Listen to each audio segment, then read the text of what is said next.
Check room 14. She barely breathed the words. No explanation, no eye contact. Just two fingers pressing gauze against his arm and a whisper so quiet it could have been nothing at all.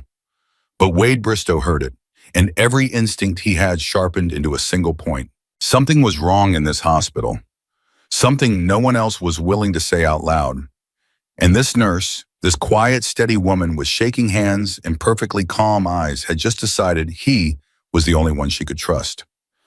He stood up before she finished the stitch. If you've never seen a man like Wade Bristow walk down a hospital hallway with purpose, you don't know what silence can look like when it becomes a weapon. Welcome to our channel. If this is your first time here, please subscribe and follow this story all the way to the end and drop a comment below telling me what city you are watching from. I want to see how far this story travels. Now let's go back to where it all began. It started as the most ordinary kind of Tuesday. Mercy Ridge Medical Center sat on the edge of Oklahoma City, the way most mid-sized regional hospitals do, not quite downtown, not quite suburban, just present. The kind of place people drove past every day without thinking about until the day they couldn't avoid it. The parking lot was half full. The waiting room had the particular quality of afternoon light that makes everything feel slightly slower, slightly sadder than it actually is. A television bolted to the wall cycled through a local news segment that nobody watched. A child near the water fountain argued quietly with her mother about something that had already been decided. Nora Whitman had worked the day shift at Mercy Ridge for 11 years. She was 34 years old, blonde, practical in the way that people who do difficult work for a long time become practical, not cold, not detached, but efficient with her emotions. She knew which battles were worth fighting in this building and which ones would only cost her. She knew which doctors to trust and which ones to route around. She knew the names of the security guards and their coffee orders and which of them would actually help when she called. She also knew in the particular way that nurses know things before they can say them out loud that something had been wrong in room 14 for 3 days. She had not been able to do anything about it until now. Wade Bristow had come in through the ER entrance at 2:17 in the afternoon with a laceration on his left forearm that needed stitches. The wound was clean, not deep enough to require surgery, not complicated enough to require a specialist. He'd been assigned to a treatment bay and told to wait, and he had waited with the kind of stillness that most people have to practice for years, and he seemed to have arrived at naturally. He was 51 years old. His hair was gray, cut close, and he kept it slicked back the way men of a certain generation do when they want to look like they're not trying. His beard was trimmed and neat grayer than the hair. His arms resting on the sides of the treatment chair were covered in tattoos that had started somewhere in his 30s and apparently never stopped. He wore a black sleeveless leather vest over a dark t-shirt, and across the back of that vest, in letters that left no room for misunderstanding, were the words that had caused 3 different nurses to find reasons to assign this patient to someone else. HELLS Angels, Oklahoma City Chapter. And beneath the rocker, the title that told anyone who knew what they were looking at exactly who this man was. President. Nora had taken the assignment without comment. She'd been doing this long enough to know that the vest told you one thing and the person inside it sometimes told you something completely different. She'd stitched up gang members who cried when they thought no one was looking. She'd treated men with records longer than her arm who said please and thank you and held perfectly still because they didn't want to make her job harder. She'd also treated men in expensive suits who grabbed her wrist when they didn't like what she told them. She had learned not to read the uniform before she read the eyes. She introduced herself, explained what she was going to do, and started cleaning the wound. Wade Bristow submitted to this without protest. He watched her hands with the careful attention of a man who was used to reading situations. Not because he was suspicious of her specifically, but because reading situations was simply how he moved through the world. "How'd this happen?" she asked. Standard question. She asked it without particular expectation. "Workshop accident," he said. She nodded. She didn't push. Some stories were true and some weren't, and it didn't change how she treated the laceration either way. For several minutes, they worked in the particular silence that develops between two people who are both professionals in their respective fields and have recognized that in each other. Nora, cleaned, prepped, began the sutures. Wade held still. The afternoon light came through the narrow window at a low angle and lay across the floor in a stripe that slowly moved while she worked. And then something happened that Nora had been turning over in her mind for 3 days, working up to, without quite being able to finish the approach, and now found herself doing without having made the conscious decision to begin. She leaned slightly forward. Her voice dropped until it was barely above the sound of the ventilation system. Check room 14. She did not look up. She kept her hands moving, kept her expression neutral, kept her posture exactly as it had been. To anyone watching from the doorway, nothing had changed. She was a nurse finishing sutures on a patient. That was all.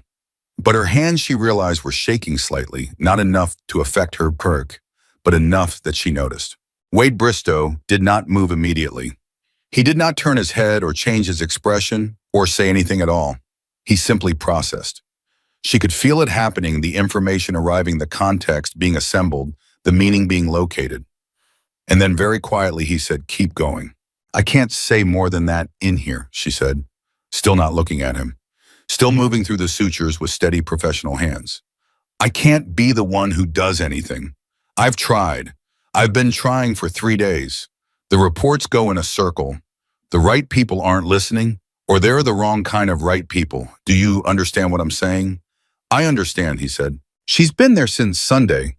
She's supposed to be discharged today or tomorrow. When she leaves, I don't know what happens to her. What's in room 14? Nora tied off the last suture. She pressed a clean piece of gauze against the wound and held it there for a moment longer than she needed to, because she needed those extra seconds to decide whether she was really doing this. Whether she was really asking a man with a Hells Angels patch on his back to walk down her hospital hallway and do something she couldn't officially define. She had been a nurse for 11 years. She had reported things through proper channels. She had filled out forms. She had flagged charts. She had spoken quietly to colleagues who nodded and then did nothing. She had watched a system process information and return the same answer 3 days in a row. And in 3 days, Lacey Mercer had not once looked at the door when it opened, the way people look at doors when they're hoping someone is coming to help them. She looked at doors the way people look at them when they're afraid of what's coming through. A young woman, Nora said, she's scared of someone, and that someone is coming to take her home today. She released the gauze. She taped the bandage down with clean, precise movements. She straightened up and finally looked at Wade Bristow directly for the first time since she'd said the words. His face had not changed, but something behind his eyes had shifted, and she recognized it because she had felt it herself 3 days ago when she first walked into room 14 and understood what she was looking at. It was the thing that happens when you stop being able to pretend you didn't notice. "You're going to get yourself in trouble," he said. "I'm already in trouble," she said. "I just haven't done anything yet. Room 14 is at the end of the east corridor. Her name is Lacey Mercer." "That's all I know." Wade looked at her for one more second. Then he reached for his vest. "I'll need the discharge paperwork," he said, as if they had been discussing nothing more than the weather. "I'll have it ready in 5 minutes," she said. She left the bay without looking back. Her heart was hitting the inside of her chest hard enough that she was aware of it, which was unusual. She was not easily frightened. She was not easily rattled. But she was aware walking down that corridor that she had just done something she could not undo, and she was not certain, had never been certain, not in 3 days of turning it over, whether it was the right thing or simply the only thing left. She was going to find out. Wade Bristow sat in the treatment bay alone for approximately 40 seconds after Nora left. He looked at the bandage on his arm. He looked at the window. He looked at the door. Then he stood up, settled his vest on his shoulders, and walked out of the bay into the corridor. He did not go toward the exit. He turned east. The east corridor of Mercy Ridge was quieter than the central wing. It served the longer-term medical patients, the people who had been there for days rather than hours, the cases that required monitoring and time rather than immediate intervention. The lighting was the same as the rest of the hospital, that flat institutional white that erases shadows and makes everyone look slightly unwell, but the rhythm was slower.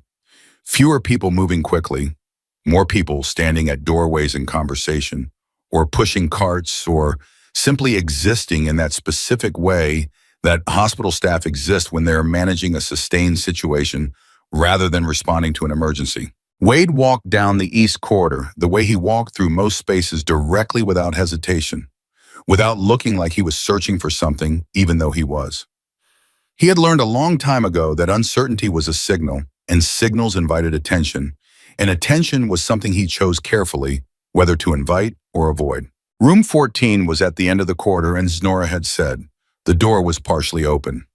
He slowed slightly as he approached, not stopping, just adjusting his pace to the kind of casual that let him take in what was through the gap without announcing himself. He saw a young woman sitting in the bed, blonde hair pulled back, though not neatly, the kind of pulled back that happens when you've been in a bed for days and haven't cared much about how it looks.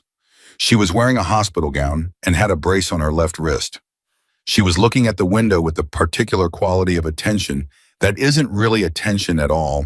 It was the look of someone whose mind is somewhere far from where their eyes are pointed. Her face, even at this angle and this distance, told him things. Wade had grown up in a house where he'd learned early to read faces for information that wasn't being offered freely. He'd spent 30 years since then in situations where that skill had kept him alive. He wasn't a doctor. He wasn't a social worker. He didn't have clinical language for what he saw, but he knew that look. He pushed the door open gently and stepped inside. Lacey Mercer turned her head. The movement was fast and instinctive, the reflex of someone whose nervous system had been conditioned to treat every opening door as a potential threat. For a fraction of a second before her conscious mind could catch up with her body, she flinched. Then she saw who it was, and her expression shifted through confusion and landed somewhere between wariness and something she was trying to hide. "Sorry," Wade said. His voice was even. Not soft exactly, it wasn't the tone he'd use with a child, but measured in a way that communicated he understood this was not a situation that required force in any direction. Wrong room. He made a motion as if he might leave and watched her. Most people, when a stranger walks into their hospital room by apparent mistake, say something immediate. They say you've got the wrong room, or it's fine, or they simply turn back to whatever they were doing before. Lacey Mercer said nothing for 2 full seconds. She just looked at him. And in those 2 seconds, something passed across her face that he recognized the way you recognize a word in a language you learned a long time ago. The recognition comes before the translation. She was trying to decide if he was safe. "It's okay," she finally said. Her voice was careful, even. The specific flatness of someone who has learned to keep everything at the same level because variance costs them. He didn't leave. "How long have you been here?" he asked. Another pause. 3 days. "You getting out today?" She looked back at the window. "That's the plan." There was something in the way she said it. Plan, as if it had been decided without her input, as if she was describing something that was happening to her, rather than something she had chosen. "Who's coming to get you?" he asked. Her jaw tightened slightly. "My boyfriend." "You want him to?" The question landed in the room like something dropped. Lacey Mercer turned back from the window very slowly and looked at Wade Bristow with an expression he couldn't entirely decode. It had layers. Surprise at the directness. Something that might have been relief that someone had said the word out loud. And under both of those, the particular calculation of a person who has been hurt by trusting people and is trying to determine in real time whether this is another version of that. "I don't know you," she said. "No," he said. "You don't." "Why are you in my room?" "Nurse sent me." She blinked. "Nora." "Didn't give me her name." Lacey looked at her hands. The one with the brace around the wrist was resting in her lap, and she turned it slightly, not quite hiding it, not quite displaying it. The gesture of someone who was aware of it in a way that went deeper than physical pain. "She shouldn't have done that," Lacey said. "Probably not," Wade agreed. He moved to the chair beside the bed, the one that existed in every hospital room for visitors, and sat down. Not asking, not explaining, just sitting. She did it anyway. Lacey watched him do this. She didn't ask him to leave. He noticed that too. "What did she tell you?" Lacey asked. "That you were scared, that someone was coming to take you home, that she'd been trying to get someone to listen for 3 days and hadn't gotten anywhere." He paused. "She didn't tell me your name. She didn't tell me what happened to your wrist. She just said room 14. Lacey was quiet for a long moment. When she spoke, her voice had changed, still controlled, but with something working against the control, the way water works against a dam. "My wrist is broken," she said. "I can see that? The chart says I slipped in the kitchen." "Did you?" Her chin came up slightly. "Not defiant, something more complicated." The posture of a person who has had to maintain dignity under circumstances that kept trying to strip it. No, she said. It was one word and it cost her something. He could see that. Okay, he said. You can't? She started, then stopped. There's nothing you can do. I've talked to 2 social workers. They asked questions. They wrote things down. Derek answered all of them very patiently and explained about the kitchen and the wet floor. And they looked at me and I said, yes, that's what happened, because he was standing right there. And they left. Her voice had steadied itself somewhere in the middle of this and arrived at the end with a flat factual quality that was somehow worse than anger would have been. That's how it works. That's how it always works. Not always, Wade said. You don't know Derek. No, but I've met men like him. She studied him. You're Hell's Angels. Yes, that's your patch. It is. I've heard things about Hell's Angels. Probably some of them are true, he said. Some of them aren't. Depends on what you heard. I heard they're dangerous. To some people, yeah, he said. Yes. She held his gaze for a moment. Something shifted in it, something that wasn't quite trust, but was the beginning of the consideration of it. What would you do, she asked, if I told you? What would you actually do? I'd make sure that when your boyfriend comes to take you home, he understands that you're being seen, that people know that whatever he's been counting on, people not paying attention, reports going in circles, no one deciding it's their problem that stops today.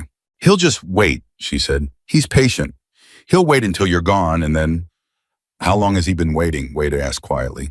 How many times has he known that all he had to do was get you out of one room and into another one with no witnesses? She didn't answer, but the silence was its own answer. I'm not going to fix everything today, Wade said. I'm not going to make promises I can't keep, but I can sit here, and sometimes that matters. He paused. Someone did that for me once, just sat. When I was a kid in a hospital that didn't much care whether I was there or not. I didn't understand at the time why it helped. I understand it now. Lacey Mercer looked at this man sitting in the vinyl chair beside her hospital bed, 50-some years old, tattoos up both arms, a patch on his chest that most people would have walked faster to avoid, and something in her face changed. Not dramatically, not the way it changes in movies with tears and declarations.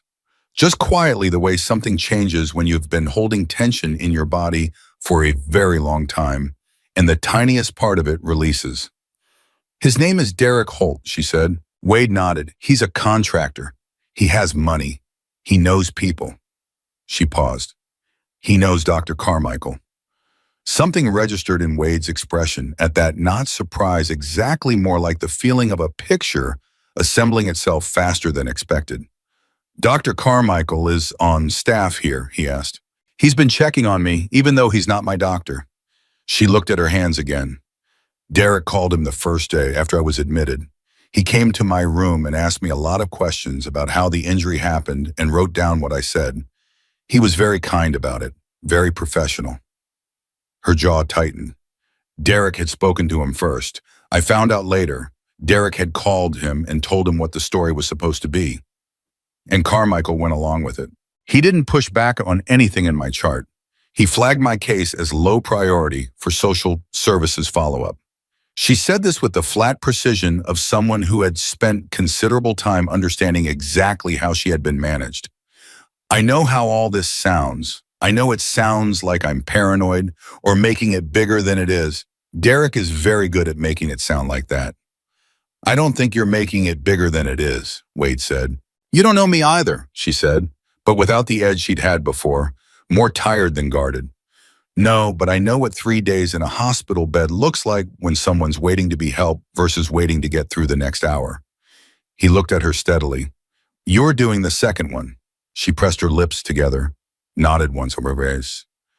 Tell me how the wrist actually happened, he said. She was quiet for a long moment.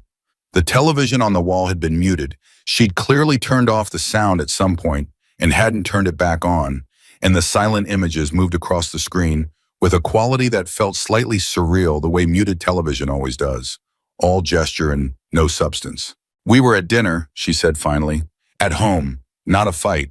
That's the thing people don't understand. It doesn't always start as a fight.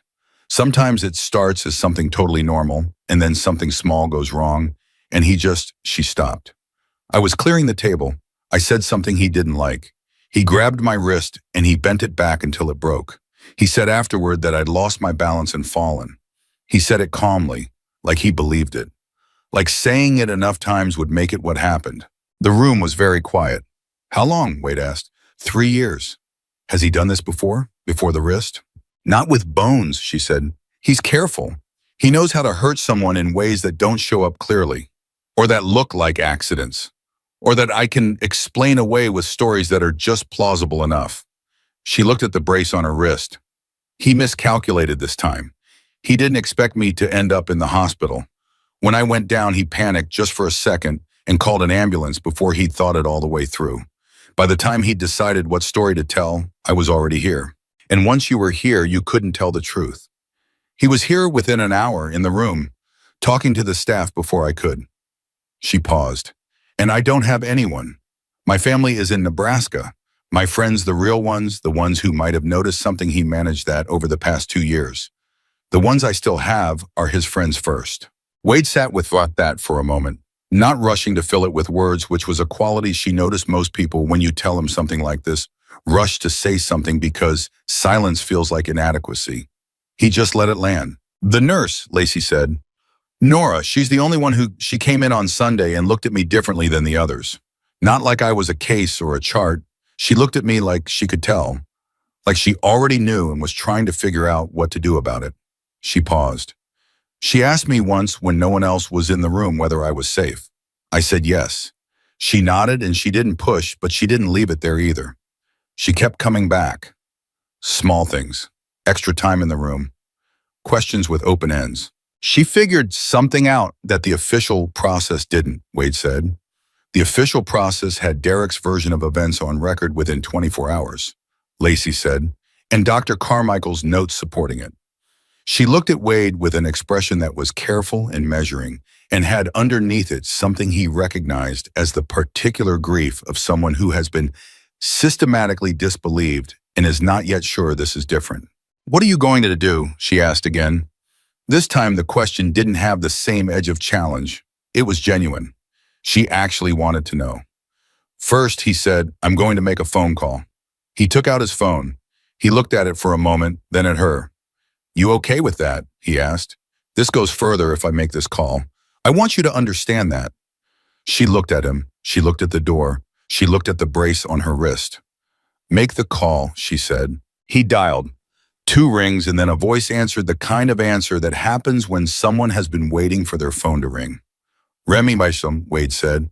I need the guys. Mercy Ridge Medical, East parking lot. Not emergency, but not slow. A pause.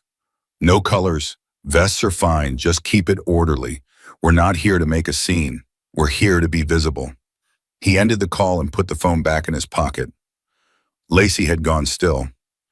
How many? She asked. Enough, he said. She looked at him for a long moment. Something was working in her face. Not fear now, or at least not only fear, but the particular disorientation of a person whose situation has begun to change faster than they'd prepared for, and who isn't quite sure how to exist in a reality where someone is actually responding. He's going to be angry, she said. He might be, Wade said. That doesn't change anything. You don't know how angry he gets. No, but I know how anger works when it doesn't have an audience.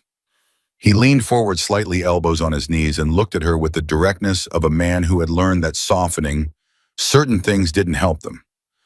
What he's counting on is that you're alone, that the people who are supposed to respond have already responded and decided it's not their problem. That walking in here and walking out with you is going to go the same way it always goes. He paused. It's not going to go that way. Down the hall, something shifted. They heard it before they saw it, a change in the quality of sound from the nursing station, the particular adjustment in conversation that happens when something unexpected has entered a space. Then footsteps. Quick ones. Nora appeared in the doorway of room 14. She looked at Wade. She looked at Lacey.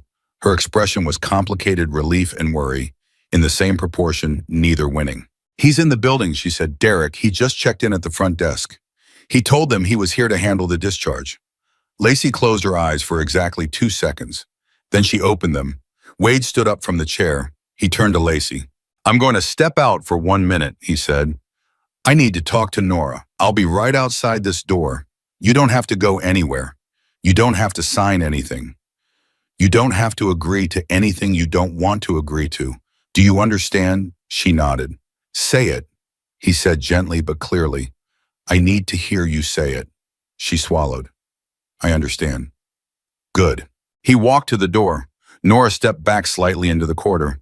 Wade stepped out and pulled the door most of the way, closed behind him, leaving a gap of a few inches, enough that Lacey could hear if she wanted to, and enough that she could see the corridor wasn't empty. "Carmichael," he said to Nora quietly. "What's his role here exactly?" "He's a hospitalist. Not her attending. She's assigned to Dr. Renshaw, who's on leave. Carmichael's been covering several patients this week, including some of Dr. Renshaw's overflow, which technically includes room 14. She paused. "He doesn't have to be involved with her at all." He inserted himself. "And the reports you filed, who received them?" "First one went to patient services. They consulted with nursing management and closed it because the patient's account was consistent with the documented injury mechanism." She said this with the careful precision of someone who has replayed it many times and is still angry about it.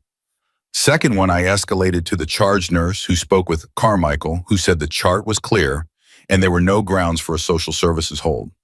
Third one I tried to go directly to social services and they told me Carmichael had already spoken with them and they had sufficient documentation." "He blocked every route," Wade said. "Yes." "Is he here now?" "He was on rounds an hour ago. He signed off on Lacey's discharge paperwork." Wade looked at the corridor. At the east end, the hallway bent toward the main wing. At the west end, a fire door. He took in the geography the way he took in most spaces, not dramatically, just noting what was there. "How long until Derek gets back here?" he asked. 10 minutes, maybe less. He's good at moving through spaces like he belongs." "He does belong," Wade said. "That's the problem. He's got documentation. He's got Carmichael, and he's got a story that 3 official processes already accepted. On paper, he's exactly what he says he is." "So what do we do?" Nora asked. And there was something in the way she said it, the we of it, the way it assumed he'd already signed on to this, that told him she had been waiting 3 days for someone to show up and turn a solo act into a partnership. "When Derek gets to this corridor," Wade said upon, "he needs to understand that his version of events is not the only version in the room anymore." He paused. "That's step 1. And step 2? Step 2 depends on what he does with step 1. Down the corridor, a door opened. Someone moved through it. And even before the figure rounded the corner and came into view, Nora's posture changed, a subtle thing, a tightening, the physical language of someone who has been waiting for something unpleasant and has now confirmed its arrival. Wade turned and looked. Derek Holt was not what most people expected when they heard the word abuser. He was 43 years old, clean-shaven, with the kind of face that photographs well broad, at the jaw eyes that defaulted to a reasonable and agreeable expression. He wore a collared shirt, dark blue, tucked in. His hands were clean. He carried a phone in one hand and walked with the easy confidence of a man who had learned through consistent evidence that rooms reorganize themselves around him. He saw Nora first, and his face moved into a version of warm concern so practiced it was nearly indistinguishable from genuine. "Hi," he said. "Derek Holt. I'm here to take Lacey home. I think they told you at the desk." "Mr. Holt," Nora said. Her voice was steady, not friendly, not aggressive. Steady. Then he saw Wade. The warm concern didn't disappear. It shifted almost imperceptibly, the way a calculation shifts when a new variable enters, and became something else. Still friendly-faced, still reasonable-eyed, but with a quality underneath that had changed. Like a room where all the furniture is the same, but the light source has moved. "Hey there," Derek said. Even his voice had that quality, the tone of a man who had decided to be unconcerned about something he was very concerned about.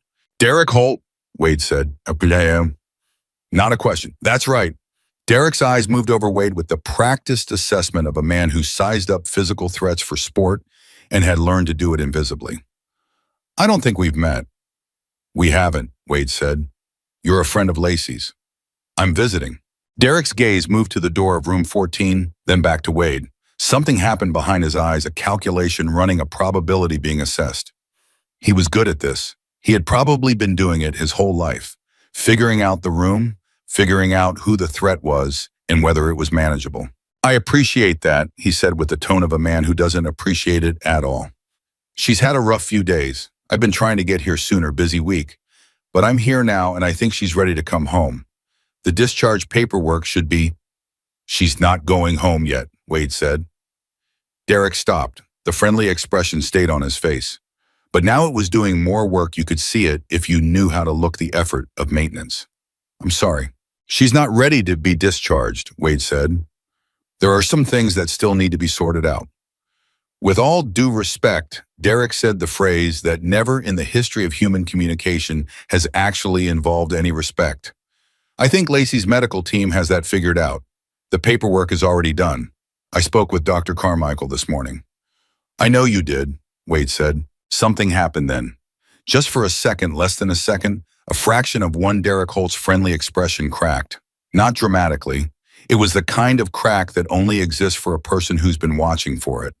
It was the look of a man who had not expected to hear that sentence, who had expected, as he always expected, that the work he'd done in advance had cleared the field, that there was no one in this corridor who knew his name and Carmichael's name in the same context. He recovered instantly. That was part of why he was dangerous. I'm not sure I understand what's happening here, he said, and the tone had shifted slightly, still pleasant, but with an undertone of administrative authority, the voice of a man who intended to involve management. Are you a patient here? Are you on staff? No and no, Wade said. Then I'm not sure what your involvement is in my girlfriend's medical care. She asked me to be here, Wade said, which was close enough to true. She had said make the call. She had said I understand. Sometimes the act of choosing to let someone stay is the same as asking them to. Derek looked at Nora. Can you explain to me what's happening? Because I came here to support my girlfriend, and I'm finding some kind of situation that I don't think is appropriate for a hospital environment. He said the words support my girlfriend with the careful emphasis of a man who knows that phrasing is a tool. Mr. Holt, Nora said, there are a few things we need to go over before any discharge happens. If you'd like to wait at the nursing stations, someone will be with you shortly. I'd rather speak with Dr. Carmichael directly. Dr. Carmichael is unavailable at the moment. Derek looked at her, looked at Wade, looked at the door to room 14. He was doing the math. Wade could see it, calculating the variables, deciding whether this was a moment to push through or a moment to regroup and come back with more leverage. All right, he said finally, pleasantly. I'll wait, but I'd appreciate this being resolved quickly.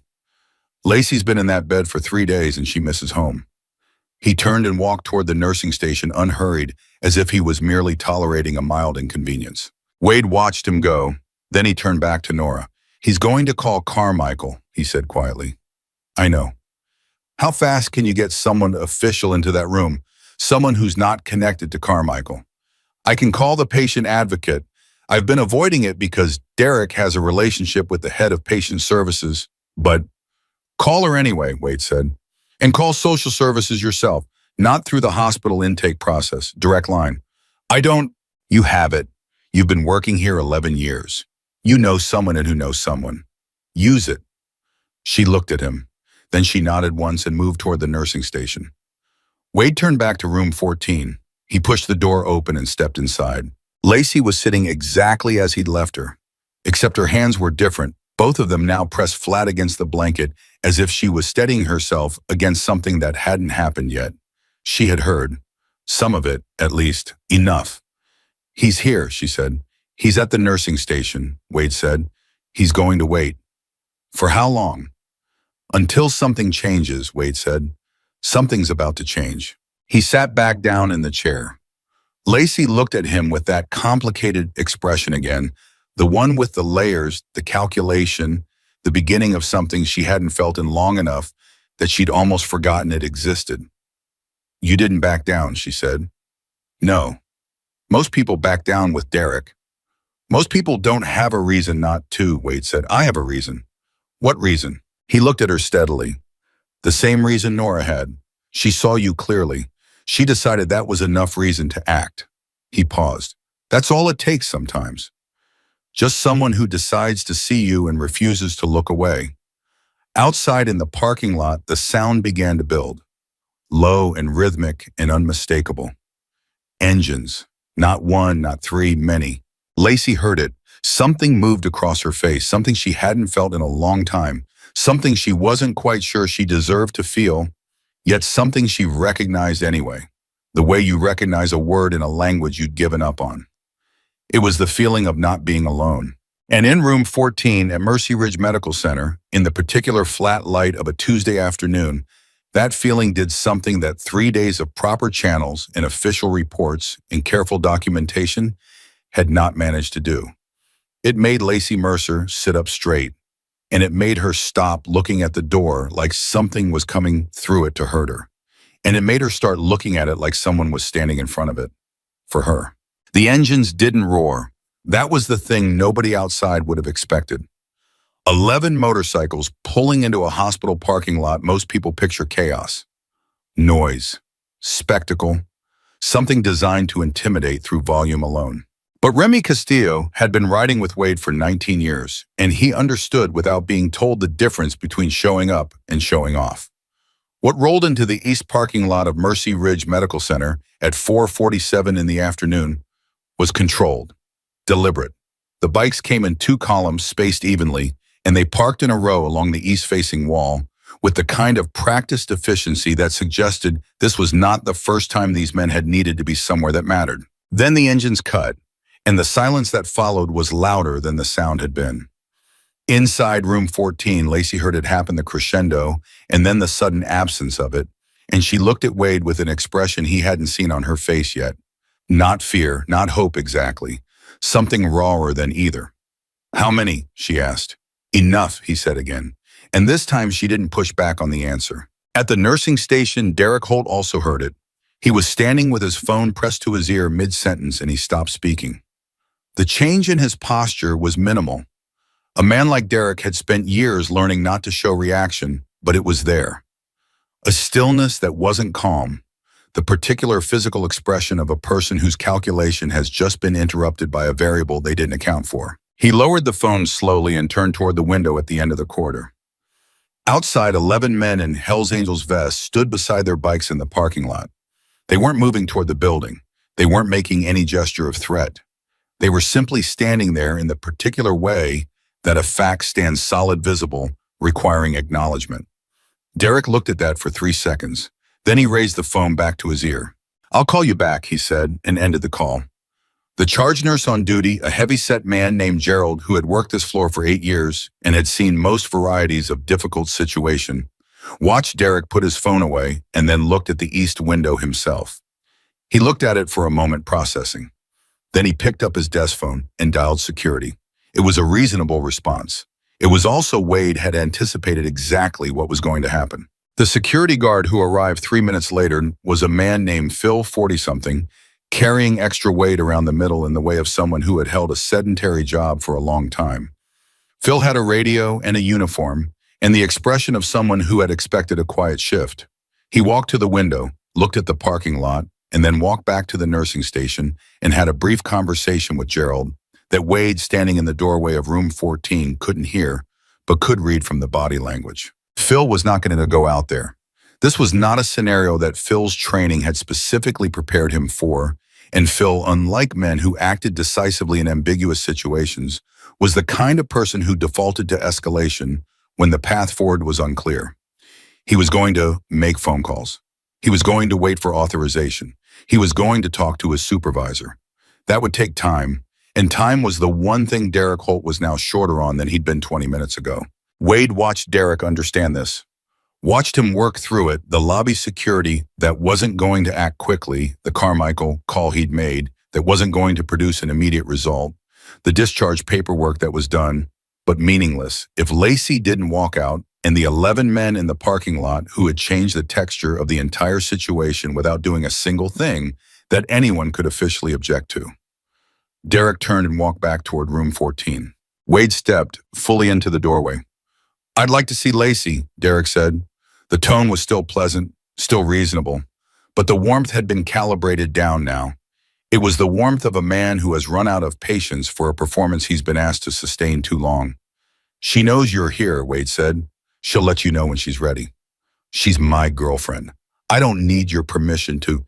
You're right, Wade said. You don't need my permission. You need hers. Derek looked at him.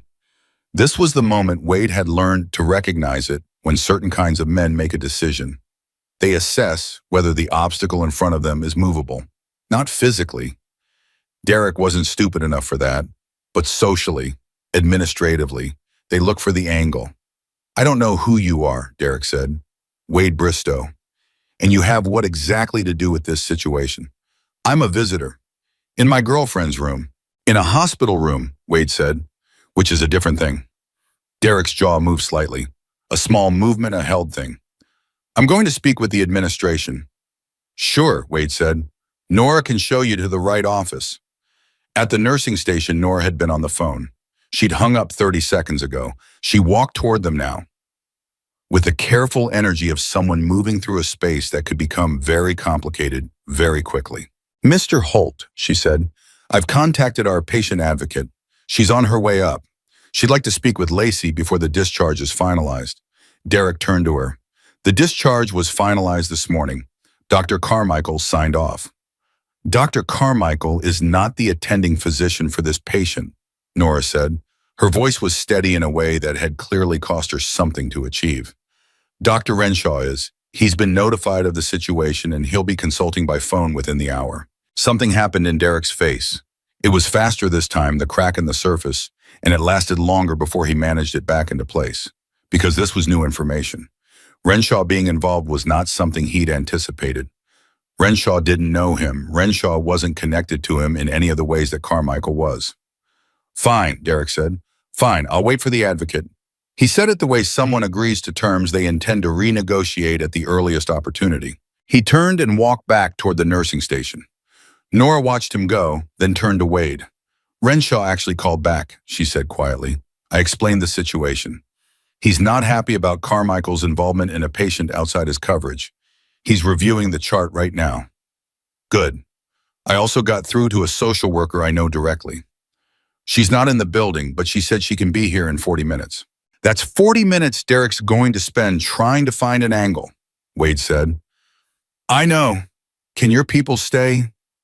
He looked at the window. Remy and the others were still there. A couple of them were talking to each other.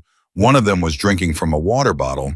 They looked, Wade thought, remarkably like what they were, men waiting for word from their president, unbothered by the wait. They'll stay as long as they need to, he said. Nora nodded, then she hesitated. Wade. First time she'd used his name. Derek has a relationship with someone on the board. I don't know who specifically, but there have been rumors Gerald at the station has mentioned it before when things have been escalated and then quietly not escalated anymore. If Derek finds that lever, then we make sure that by the time he finds it, there are too many other people involved for it to matter. Wade said, who's the most senior person in this building right now? Dr. Patricia Osei. She's the medical director on duty today. Does she know what's happening on this floor? Nora paused. Probably not yet. She should, Wade said. You should be the one to tell her.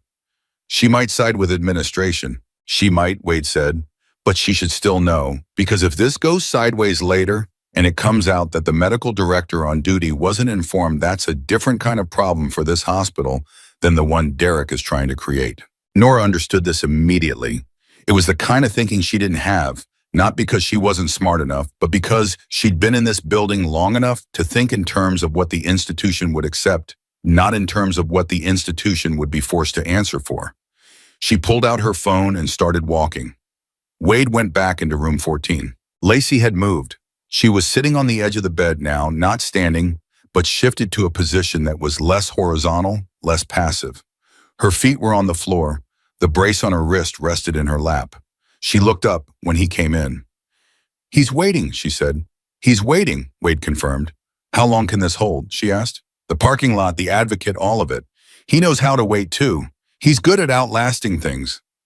This is different, Wade said. You keep saying that because it keeps being true. She pressed her lips together and he could see the thing she was trying not to do, the thing that 3 years of carefully calibrated hope had taught her not to do, which was believe a situation had changed before she had irrefutable evidence that it had. Tell me something true, she said, not reassurance, something actually true about how this ends. He considered that. It was a fair request. It was the request of a person who had been given versions of reassurance that turned out to be empty, and who had learned the hard way that kindness can be another form of control. True thing, he said. Right now in this building, there are more people who know your real situation than there were 2 hours ago. That number is still growing. True thing, Derek's version of events has worked until today because it was the only version anyone official had heard. That's changing.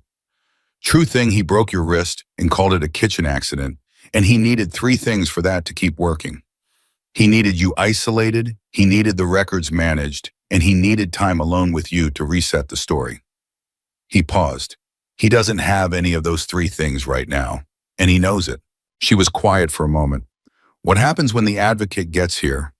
She talks to you, alone if you want. You tell her what actually happened. And if she's connected to Derek too, through the board or through, she might be, Wade said honestly.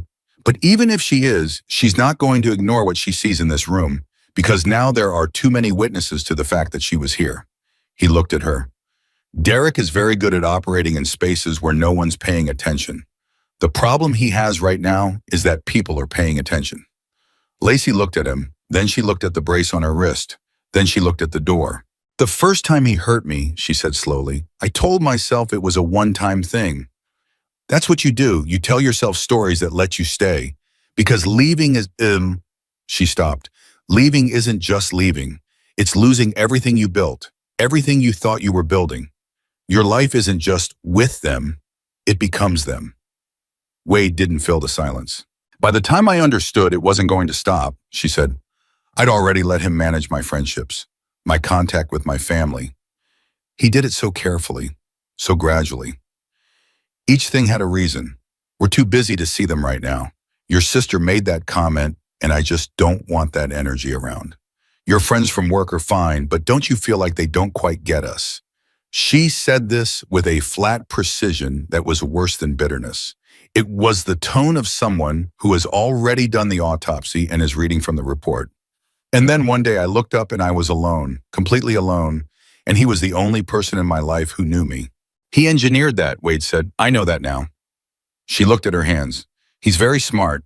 He knew that if I was alone, I'd have no one to compare notes with. No one to say, you know, that's not normal. No one to look at me the way Nora looked at me. She paused. The first time she walked into this room, she looked at me for about 3 seconds, and I knew she saw it. I knew it immediately. And do you know what I felt? Tell me. Terrified, she said. Because if she saw it, she might say something. And if she said something, it might get back to Derek. And if Derek found out someone had seen, she shook her head. I spent the first 2 days hoping she would stop looking. But she didn't stop. No, and then something shifted. I think it was yesterday morning. She came in before the shift change when the floor was quieter, and she didn't ask me any questions. She sat on the edge of the chair and she said, I'm going to figure something out. I don't know exactly what yet, but you're not going to leave here the same way you came in. Lacey's voice had changed, tightened in a way that was the harbinger of emotion she was trying to manage. Nobody has said anything like that to me in a very long time. Wade let that settle. When Derek gets in this room, Lacey said, I need to know what to say. You don't have to say anything to Derek. I know, but he's going to try. He's going to come in here, and he's going to be very calm and very kind, and he's going to remind me of things, of the apartment, of the money, of the fact that my name is on the lease and his name is on the bank account, of the fact that I don't have a job right now because he suggested I take time off 8 months ago, and now I have a 6-month gap in my resume. He's very good at reminding me of all the ways I need him. Her voice was controlled and precise and devastating. And the thing is, most of it is true. He's not making it up. Those are real things. I do need, she stopped. I did need, things are true until they're not. You have a sister in Nebraska, Wade said. She looked at him sharply. How do you know that? You mentioned it? She blinked then nodded. Rachel, we haven't spoken in 14 months. Derek had an issue with something she said at Christmas 2 years ago, And afterward, I let it lapse. I let it lapse because it was easier than the fight. After today, Wade said, "You're going to want to call her. She might not." "She's your sister," he said, "call her." Lacey looked at him with the complicated expression again. Then she said something he hadn't expected. "Do you have family?" He considered whether to answer. Then he did because she'd been honest with him, and honesty tended to work best when it ran both directions. "A brother," he said. "We don't talk much. Different choices." He paused. "My mother died when I was 8. I was in the hospital, different state, different time. They couldn't find my father. I sat in a room for almost 6 hours before anyone explained to me what was happening. I was 8 years old and I just sat there and nobody thought to come sit with me. Nobody thought to explain it." He said this without performance, the flat recounting of something that happened a long time ago and shaped a person in ways he understood now better than he had then. Eventually a nurse sat down. She didn't say much. She said, "I'm going to stay with you until someone comes," and she did. Lacey was watching him. "I didn't think about that for a long time," Wade said. "I made choices in my life that I went a different direction. But I thought about it later. The way a small thing can be the thing." He looked at her. "When Nora whispered in my ear, that was the first thing I remembered. That nurse staying. And I thought if she can do that, I can do this." The door opened. It wasn't Derek. It was a woman in her mid-40s, trim, with close-cropped, natural hair, and the bearing of someone who moved through institutional spaces with authority she'd had to earn twice over. She wore a lanyard with an ID badge and carried a slim leather portfolio. "Ms. Mercer," she said, "I'm Diane Fossey, patient advocate for Mercy Ridge. I'd like to speak with you, if that's all right." She looked at Wade. "Privately, if possible." Wade stood. He looked at Lacey. "Up to you," he said. Lacey looked at Diane Fossey for a moment with that same careful measuring quality. Then she said, "He can stay." Diane Fossey took this without visible reaction, the professional non-reaction of someone trained to adapt to what the patient needed. She pulled the chair from the corner of the room, sat down, opened her portfolio, and looked at Lacey with attention that was both personal and structured. "I've reviewed the basics of your chart," she said. "I've also spoken briefly with your nurse. I want to be very clear with you about a few things before we start." She paused. "My job is to represent your interests, not the hospital's interests, not Dr. Carmichael's interests, not your partner's interests, yours. That's it. If there's been any confusion about that up to this point, I want it cleared up now." "There's been a lot of confusion," Lacey said. "I know. I'm going to try to fix some of it." Diane opened to a blank page in the portfolio. "Tell me about the wrist." And Lacey, for the second time in one afternoon, but with a completely different quality, more formal, now more witnessed, more on the record, told the truth. She told it carefully and completely. She didn't editorialize. She didn't perform emotion, though emotion moved under the surface of everything she said. She described the dinner, the table clearing, the sentence. She'd said that she could no longer remember exactly. But that had been something small, something genuinely small, and then the grab and the bend and the sound she didn't want to hear again in her life. She described Derek's voice afterward, how steady it was, how he'd used that steadiness as evidence of his own innocence. She described the ambulance and Derek calling it, and then Derek arriving at the hospital within the hour, and the conversation with the admissions staff that she hadn't been part of. She described Carmichael appearing on the second day. She described the social work visits where Derek had been in the room. Diane Foss wrote steadily throughout. She asked questions twice, once to clarify the timeline, once to confirm Carmichael's name, and otherwise gave Lacey the room to move through it without interruption. When Lacey finished, there was a brief silence. "Has Mr. Holt been physically violent before this incident?" Diane asked. "Yes," Lacey said. "No prior broken bones, but yes." "Do you have documentation of any prior incidents?" "No." "Did you seek medical treatment for any prior incidents?" "Once, about a year ago, I went to an urgent care clinic for bruising on my side. I told them I'd been in a minor car accident." She paused. "I have the date. I remember it because it was 2 days before Thanksgiving." Diane noted this. The urgent care clinic would have records with that date. She said not to Lacey, but to herself or to the portfolio. The professional acknowledgement of a trail. Will it matter? Lacey asked. Derek is going to say it's all consistent with what he already told everyone. The wet floor of the car accident. It matters, Diane said, because patterns matter, and records matter. And your account in this room to me right now also matters, because I'm going to write it down, and it becomes part of this hospital's formal documentation, which means it exists independently of Dr. Carmichael's chart notes. Lacey looked at her. You're not connected to Derek. No, Diane said, I'm not. He's connected to someone on the board. I don't know who.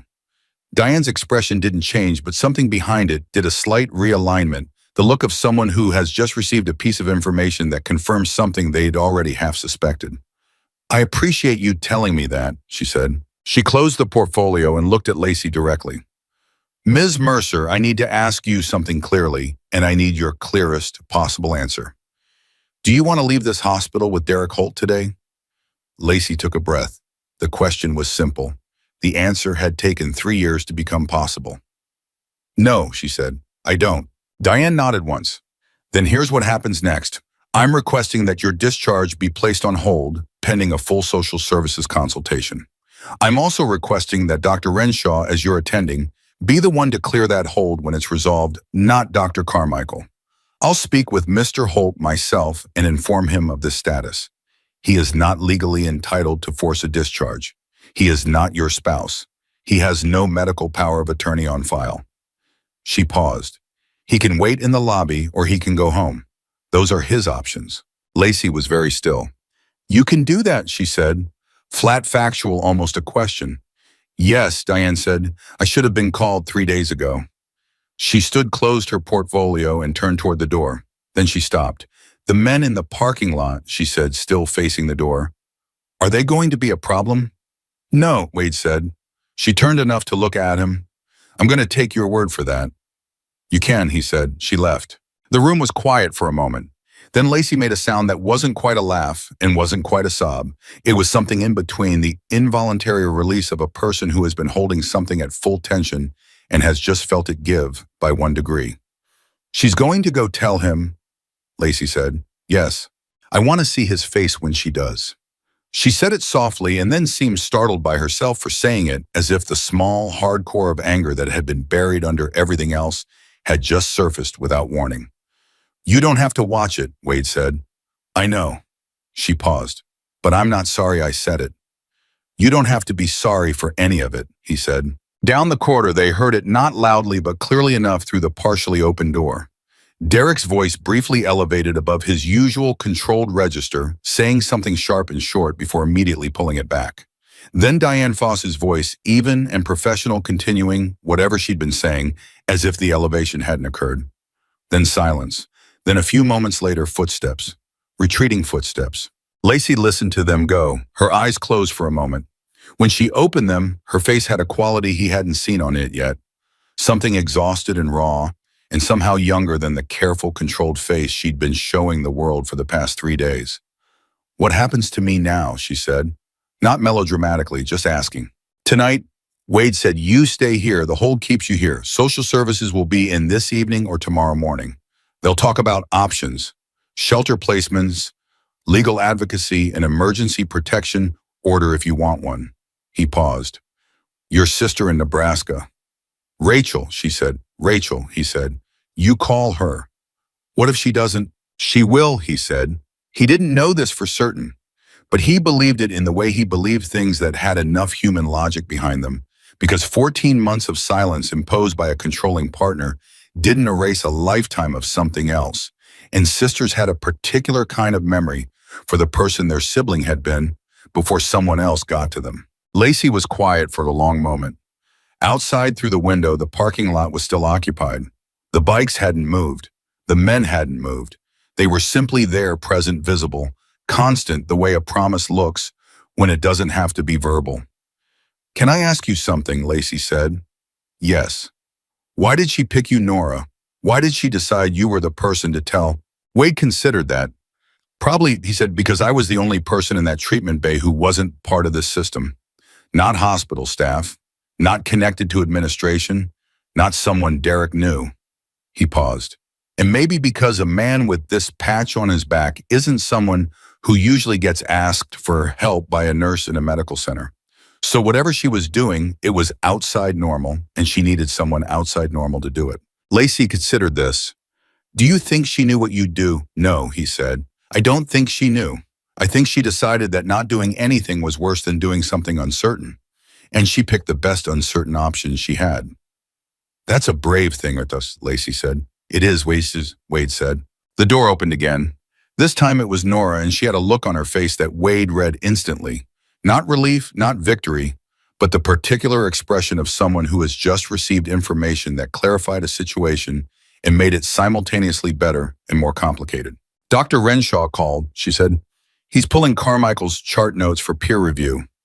He doesn't have authority to suspend Carmichael, but he can request a formal review of his documentation practices, which triggers a process that goes above Carmichael.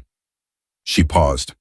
And the social worker, Sandra Reyes, the one I called directly, she's on her way. She said 30 minutes. That's good, Wade said. There's something else, Nora said. Her voice had changed slightly. She looked between Wade and Lacey and made a quick decision about how to say the next thing. Derek went to the lobby. He made some phone calls. Gerald at the station overheard part of it. He was calling someone named Whitfield. Gerald didn't catch the first name, but Whitfield is on the board. He's been on it for 6 years. The name landed in the room. Lacey made a small sound. He found his lever, she said. Maybe, Wade said, but there's a difference between having a lever and having enough time to use it. He looked at Nora. How long until Sandra Reyes gets here? She said 30 minutes. That was 10 minutes ago. And Renshaw's peer review request, when does that go on record? It already did. He emailed it while we were on the phone. Wade nodded. He looked at Lacey. 20 minutes, he said. 20 minutes and your situation is documented by 2 independent processes. The advocate's report in social services that exists completely outside anything Carmichael or Whitfield can reach without creating a much larger problem than the one they're trying to manage. Derek knows that, Lacey said. He's smart enough to know that. He's going to try to move before 20 minutes. Yes, Wade said. He is. So what do we do? Wade looked at Nora. Is there any process, any official process that requires Lacey's physical signature or physical presence outside this room before Sandra Reyes arrives? No, Nora said immediately. She'd clearly already thought through this. She doesn't have to sign anything. She doesn't have to go anywhere. As long as she's in this room, she's on a hold and the hold is documented.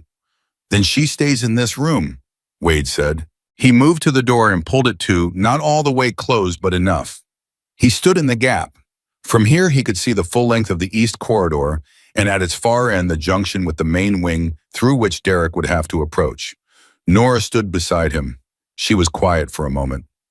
He's going to come back, she said quietly, not asking, stating. Yes, Wade said, and you're going to stand in that doorway. Yes, for 20 minutes. For as long as it takes, he said. Nora looked at him for a moment. Then she said something that surprised him slightly, though he recognized the truth in it immediately. You know what the strangest part of all this is, she said. I don't know anything about you.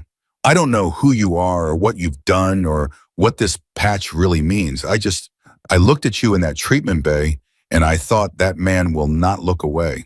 I couldn't explain it. I just knew it. You were right, he said. I know, she said. That's the strange part. I was right and I didn't know why. Behind them in room 14, Lacey Mercer reached for her phone for the first time in 3 days with the intention of making a call she'd been told over 2 years and many careful conversations was not worth making. She found Rachel's number. It was still there. Of course it was still there. Numbers don't erase themselves just because you stop using them. She pressed call. It rang twice. The third ring was interrupted. Lacey, Rachel's voice, older than she remembered, rougher at the edges, but immediately and entirely her sister. Lacey, is that you? I've been. A pause, a breath, a catch in the throat that Rachel was clearly trying to manage. I've been so worried. For months.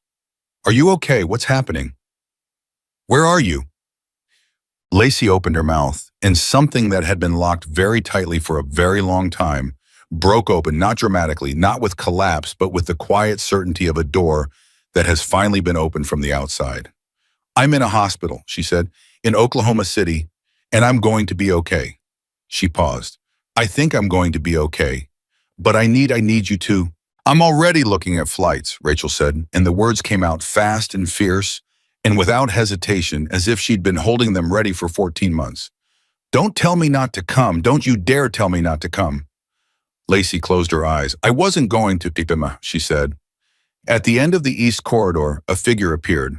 Derek Holt walked with the same easy confidence he'd walked with before, but something had shifted in it. The easy had become effortful. The confidence had become performance. He was still contained. He was still polished. But he was walking like a man who had made a decision and was committed to it in the particular way of people who have decided that force of will can still save a situation that is no longer salvageable by reason alone. He walked straight toward room 14. Toward the doorway where Wade Bristow stood. He stopped 6 feet away. I'd like to see Lacey, he said, still pleasant, still controlled. But the last layer of warmth was gone now, and underneath it was what had always been underneath it, something hard and cold and utterly certain of its own authority. Wade looked at him. Outside in the parking lot, 11 men in leather vests stood beside their bikes. Inside, 20 feet behind Wade, Lacey Mercer sat on the edge of a hospital bed with her phone pressed to her ear and her sister's voice filling it. And in the corridor between those two things in the flat institutional light of Mercy Ridge Medical Center's East Wing, Wade Bristow did the thing that required least force and most courage. He stayed exactly where he was. No, he said, one word, quiet as a whispered instruction to check room 14, and just as impossible to look away from. Derek Holt stood in that corridor for 4 full seconds without moving. 4 seconds is not a long time in most situations. In this one, it was long enough to understand everything.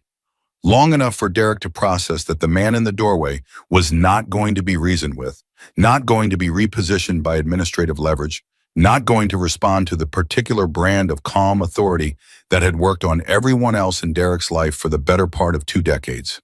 Long enough for the calculation behind his eyes to run its full course and return an answer he didn't like. He had spent his whole adult life building a specific kind of power. Not the loud kind, he'd never been interested in that. Loud power was fragile. Loud power invited opposition, invited documentation, invited the very attention he'd spent years learning to avoid. The power Derek had built was the quiet kind, the kind that moved through systems rather than against them, the kind that worked because it was indistinguishable from legitimacy. He knew people. He understood how institutions made decisions and who inside them made those decisions and what those people responded to.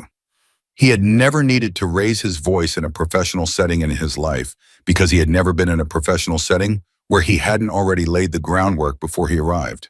This corridor was the first place in years where the groundwork hadn't held. And the man standing in the doorway looking at him with that particular quality of stillness, not aggressive, not threatening, just absolutely and immovably present, was a type Derek had never actually encountered before. Not because men like Wade didn't exist, but because Derek had always been careful about which rooms he walked into. He'd always made sure the rooms were his. This room was not his. I'm going to speak with hospital administration, Derek said. His voice was level, controlled. The voice of a man who still believed the situation was recoverable. All right, Wade said. And when I come back, this is going to be handled differently. All right, Wade said again. Same tone, same stillness. Derek looked at him for one more moment.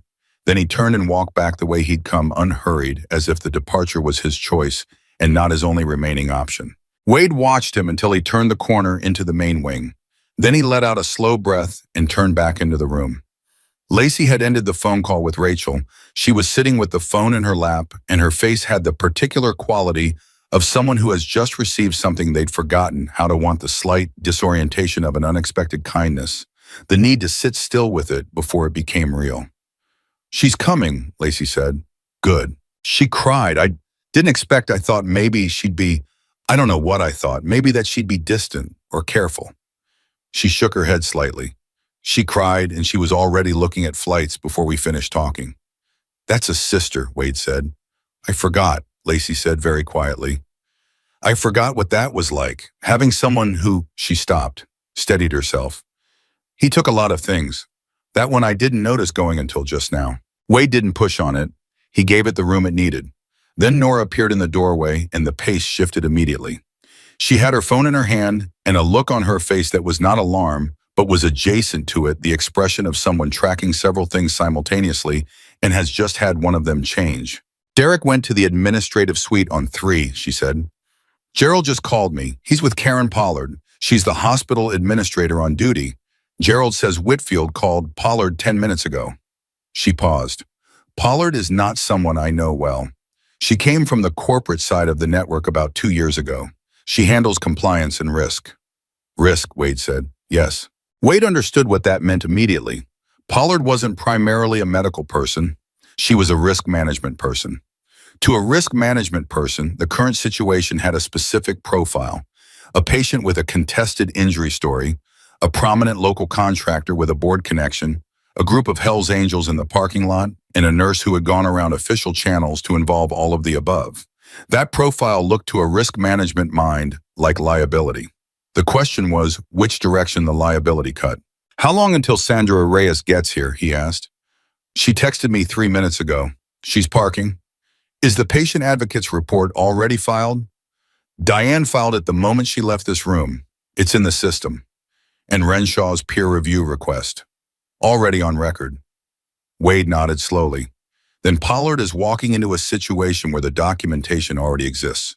Whatever she decides, she can't make that documentation not exist. She could try to contextualize it, Nora said. I've seen administrators do that, frame things as preliminary, unofficial, pending review. She's going to try to make this go away, Lacey said from the bed. Her voice was flat, not surprised, just stating the obvious the way people do when they've watched a particular mechanism operate enough times to recognize it immediately. She's going to come down here and she's going to be very professional and very concerned, and she's going to tell me that the hospital wants to make sure I get the best care and that they understand this has been a stressful situation and that they're going to personally ensure my discharge goes smoothly. She paused. That's what Derek does when something isn't working. He escalates to someone who can reframe it, someone whose job is to make problems look smaller than they are. Wade looked at her. You know him very well.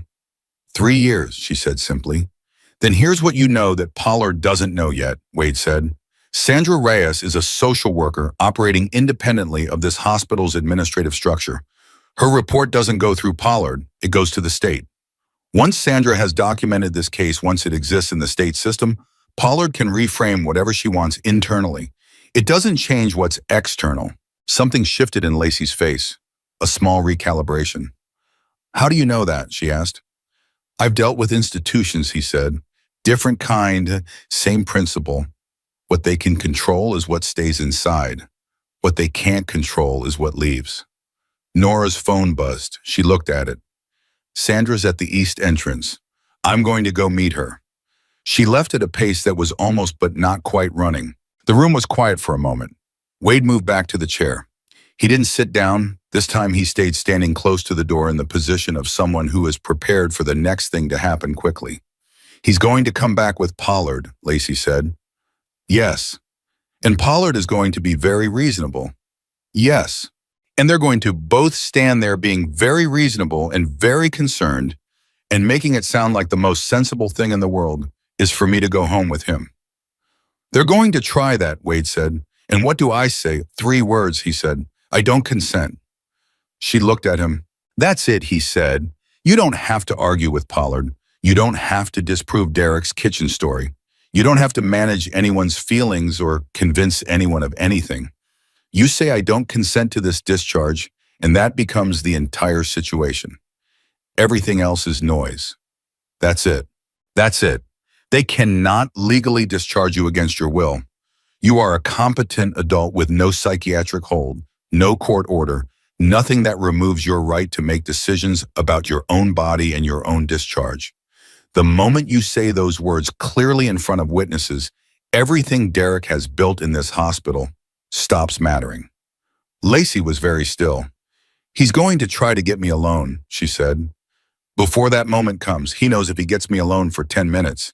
He's not going to get you alone, Wade said. You can't be in this room every second.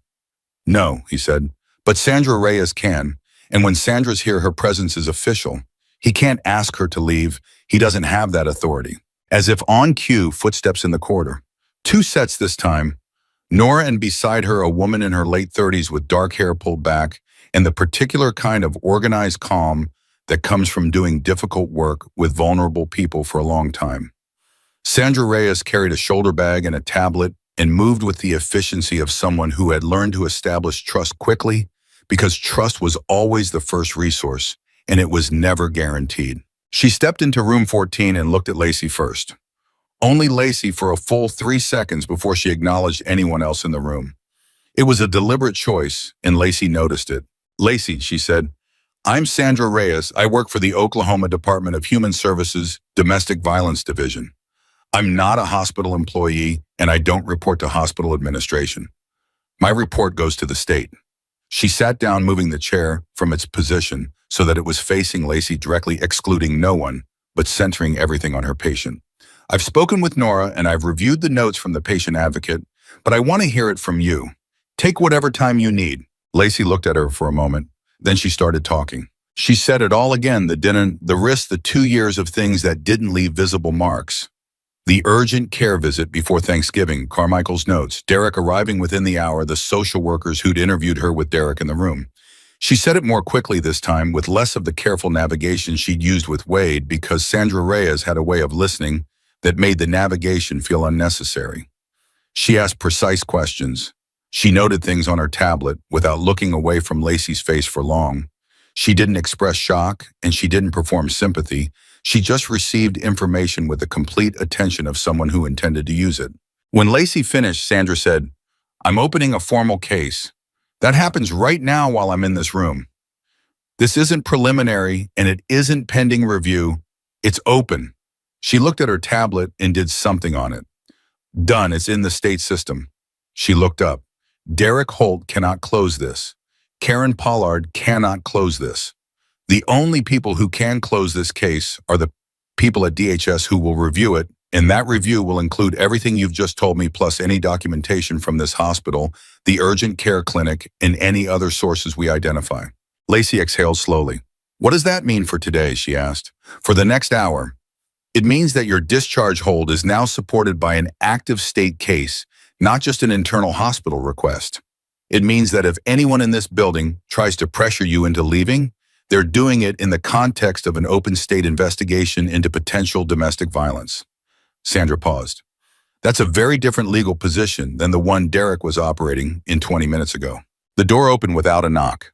Karen Pollard was 52, trim, with the kind of managed professional appearance that signals someone who considers their own presentation a tool. She was followed by Derek, who had arranged his face into an expression of concerned partnership that was almost, not quite, but almost convincing. Behind Derek, slightly to the left and looking as if he wasn't sure how he'd ended up in this particular procession, was Dr. Carmichael. Wade registered all three of them in a single scan. He noted who was in front, who was following what each face was doing. He stayed where he was, near the window, out of the direct line between the door and the bed. "Ms. Mercer," Pollard said, and her voice was exactly what Lacey had predicted. Warm, professional, freighted with institutional concern. "I'm Karen Pollard, hospital administrator. I'm so sorry to hear you've been having a difficult stay. I want to make sure we're taking care of you in the best way possible." She registered Sandra Reyes without visible surprise and offered her a collegial nod. "Ms. Reyes, I wasn't aware DHS had been called." "They were called by me," Nora said from the doorway. A clear, direct, unapologetic. Something moved very quickly across Pollard's face. Not anger, more like recalibration.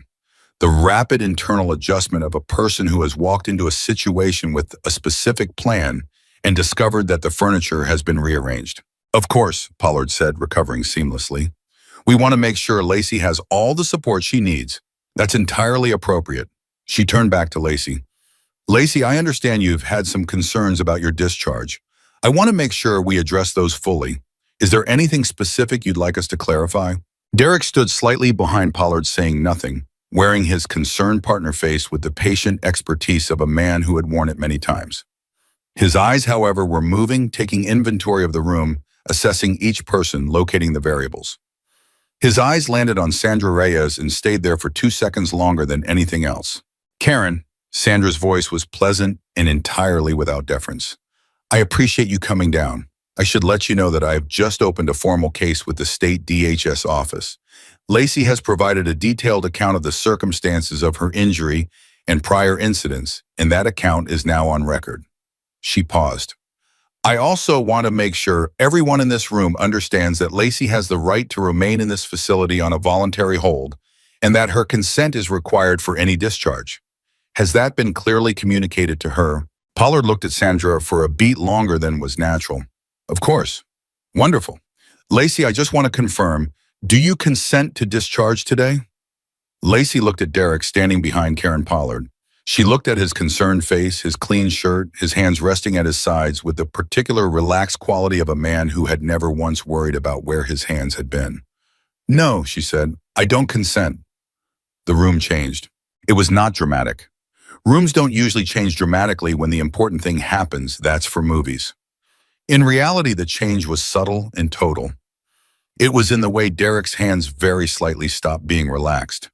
It was in the way Pollard took a breath that was barely perceptible. It was in the way Carmichael, who had not said a word since entering, shifted his weight from one foot to the other. Lacey, Derek said. He stepped slightly to the side of Pollard, reducing the buffer between himself and the bed. Sweetheart. The word came out with a warmth that was perfectly calibrated, not too much, not too little. The warmth of a man performing love for an audience. You've been through a lot. You're exhausted. I just want to take you home and take care of you. Don't, Lacey said. One word, quiet as Wade's no had been in the doorway, just as final. Derek's mouth stayed slightly open for a moment. In 2 years and more, she had never said don't to him with that particular quality. The quality that wasn't asking anything and wasn't performing anything and wasn't managing his reaction. The quality of a person who has simply stopped. Mr. Holt, Sandra's voice was still pleasant. Lacey has indicated she doesn't consent to discharge. Per her rights as a patient, that's the determining factor here. I'd ask you to respect that. I'm just trying to support my girlfriend, Derek said, and the warmth was still in his voice. But it had a new undertone now, something thin and resistant, the sound of a performance that is being maintained under conditions it wasn't designed for. I'm sure you are, Sandra said, and the best way to support her right now is to give her the space she's asking for. Carmichael chose this moment to speak, and it was immediately clear from everyone's reaction that this was a mistake. I've reviewed Lacey's chart thoroughly, he said in the voice of a doctor who expects his voice to settle things. Her injury is consistent with the documented mechanism, and from a medical standpoint, there's no indication. Dr. Carmichael. The voice came from the doorway, a different voice, older male, with the quality of someone unaccustomed to having to raise it. Everyone in the room turned. Dr. Elliot Renshaw was 61 years old. He was Lacey's actual attending physician, and he had apparently decided that a phone consultation was insufficient and had come in. He was still wearing his coat from outside, which meant he had come directly from wherever he'd been when Nora called, which meant he'd moved quickly, which meant the situation had struck him as urgent enough to come in person. He looked at Carmichael the way doctors look at each other when one of them has done something that requires conversation in a different room. I'd like a word with you. Now. He looked at Pollard. Karen. A nod that was polite and communicated nothing except that he knew she was there. Then he looked at Lacey and his expression changed. It became something more human, more direct. Ms. Mercer. I'm Dr. Renshaw. I apologize that I wasn't available these past few days. I've reviewed your chart, and I have some questions for you when you're ready. Not now, when you're ready. He paused. You're not going anywhere today. He said the last sentence to the room as much as to Lacey. Then he looked at Carmichael again and moved back into the corridor with the clear expectation that Carmichael would follow. Carmichael followed. The room had shifted again. Pollard was reassessing. Derek was still performing, but the performance had lost its audience. The people in the room who he needed to be performing for were either already committed to him or were no longer persuadable, and he was smart enough to know the difference. Karen, he said, turning to Pollard with the smooth pivot of a man moving to his last available resource. I'm concerned about what's happening here. This nurse, a gesture toward Nora that was polite in form and dismissive in content, has involved outside parties in a patient's care in a way that I don't think is appropriate. I'd like that looked into. I contacted DHS because I had a reasonable belief that a patient was in danger, Nora said before Pollard could respond. Her voice was steady. She had clearly been preparing for this. That is within my legal professional obligation as a nurse. It's not discretionary. If I have a reasonable belief of abuse, I am required to report. The question isn't whether I should have done it. The question is why it took 3 days. The last sentence was not aggressive. It was simply true, and the truth of it was the most damaging thing in the room. Pollard looked at Nora for a moment. She was doing the math, the legal math, the liability math, the risk management math she'd been hired to do. And the math was coming out somewhere she hadn't anticipated when she'd taken Whitfield's phone call 20 minutes ago. A nurse who had failed to report suspected abuse could be disciplined. A nurse who had reported suspected abuse through multiple channels and been ignored and who had then escalated was in a very different position.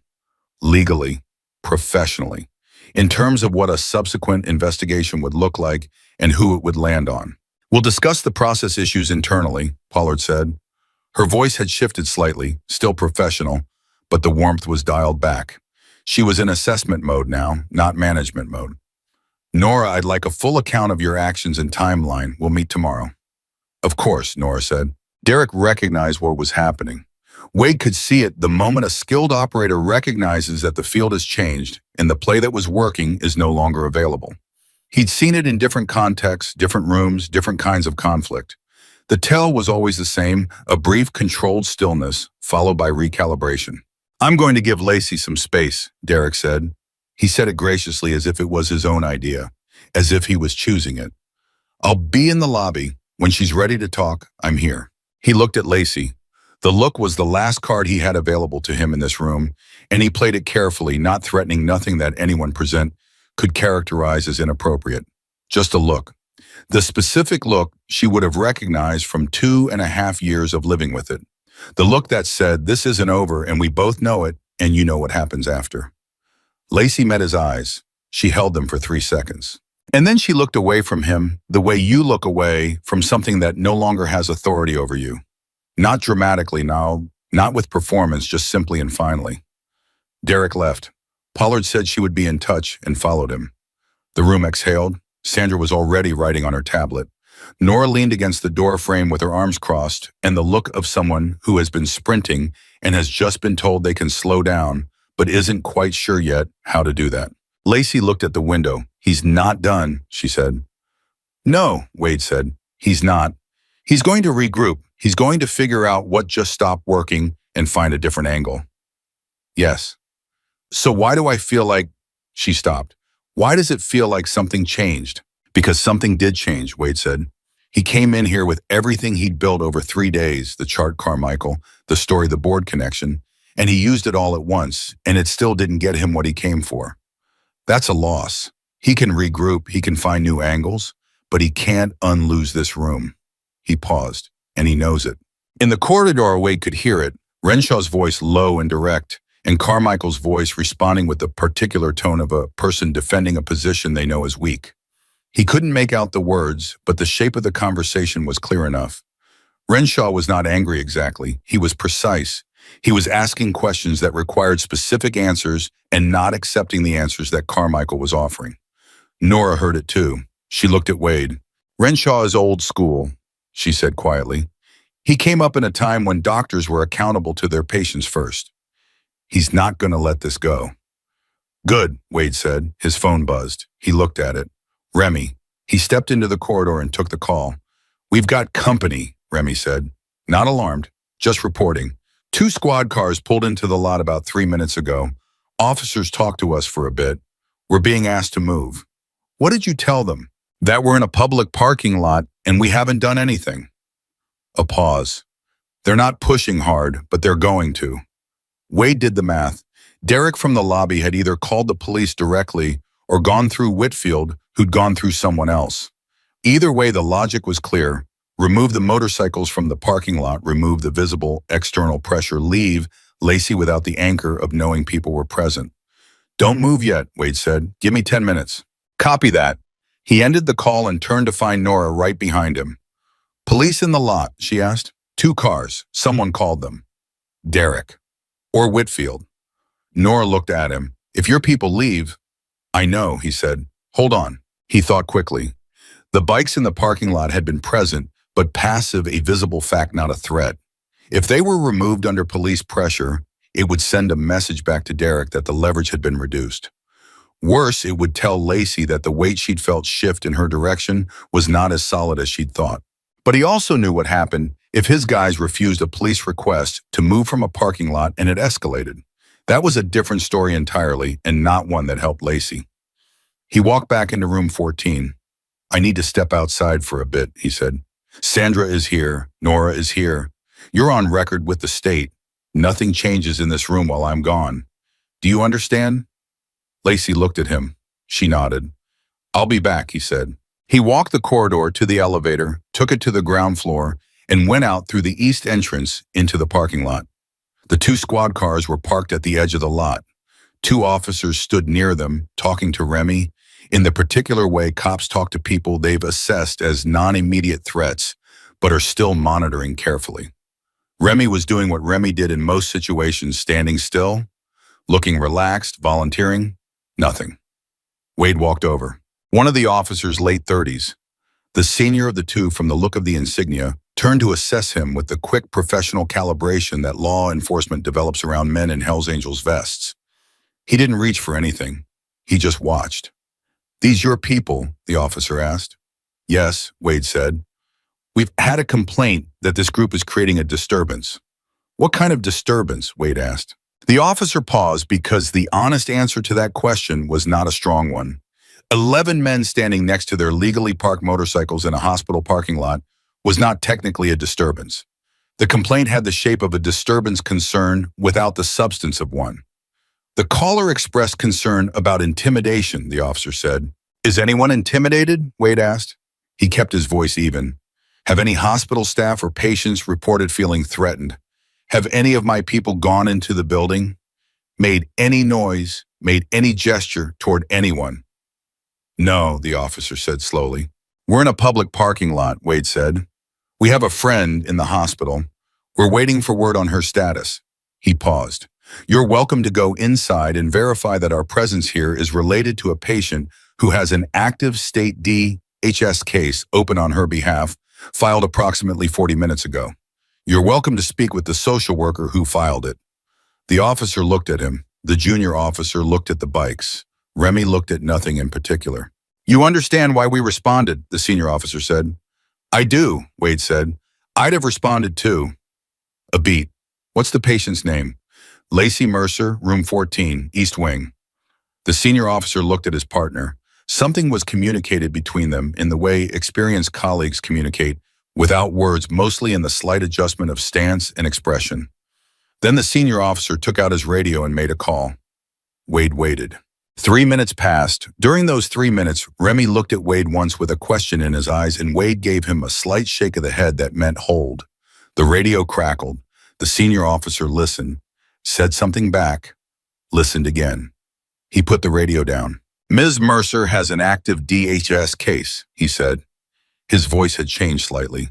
The bureaucratic caution had developed a new note, the particular note of law enforcement when they have just learned that a situation has more layers than the complainant suggested. "Yes," Wade said.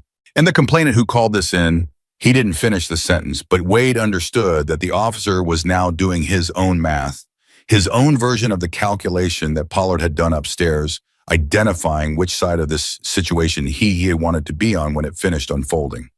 "I think you know the answer to that," Wade said. Another pause. The senior officer looked at the line of bikes, at Remy, at Wade. "You'll keep it calm out here," he said. "Oh, boy, always," Wade said. The officers went back to their cars. They didn't leave immediately. They stayed at the edge of the lot, which was their right, and which Wade understood as a statement rather than a threat. They were watching. Fine, watching cut both ways. It meant that if anything happened in this parking lot, it happened in front of law enforcement, which was exactly the kind of witness Wade was comfortable with.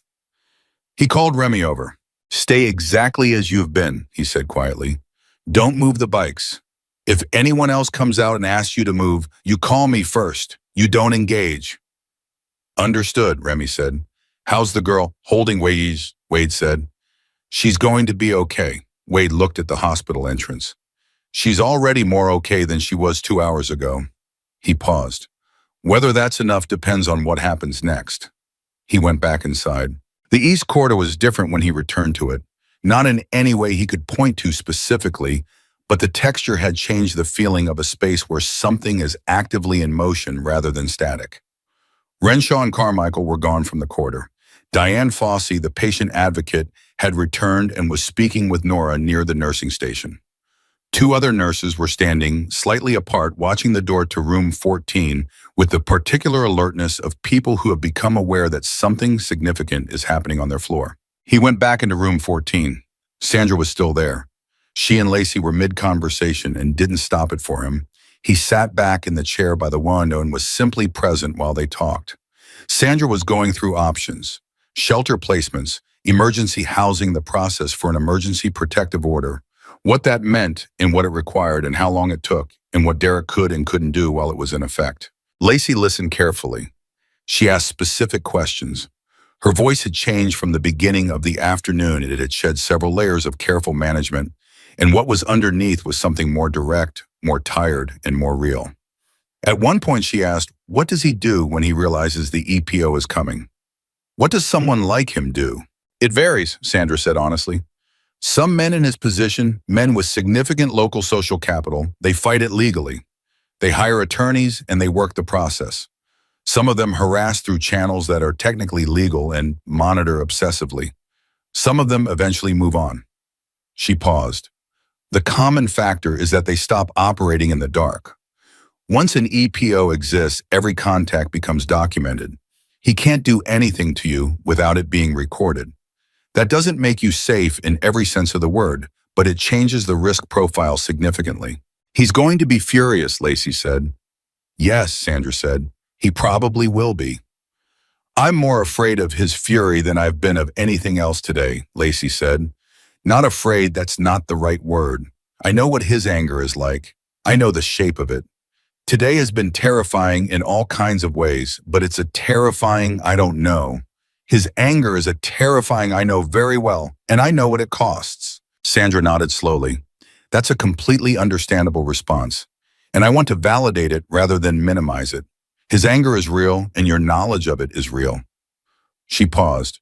But here's what's also real. His anger has worked because you've been alone with it, because there's been no record and no witness and no structure around it. Today you built a structure.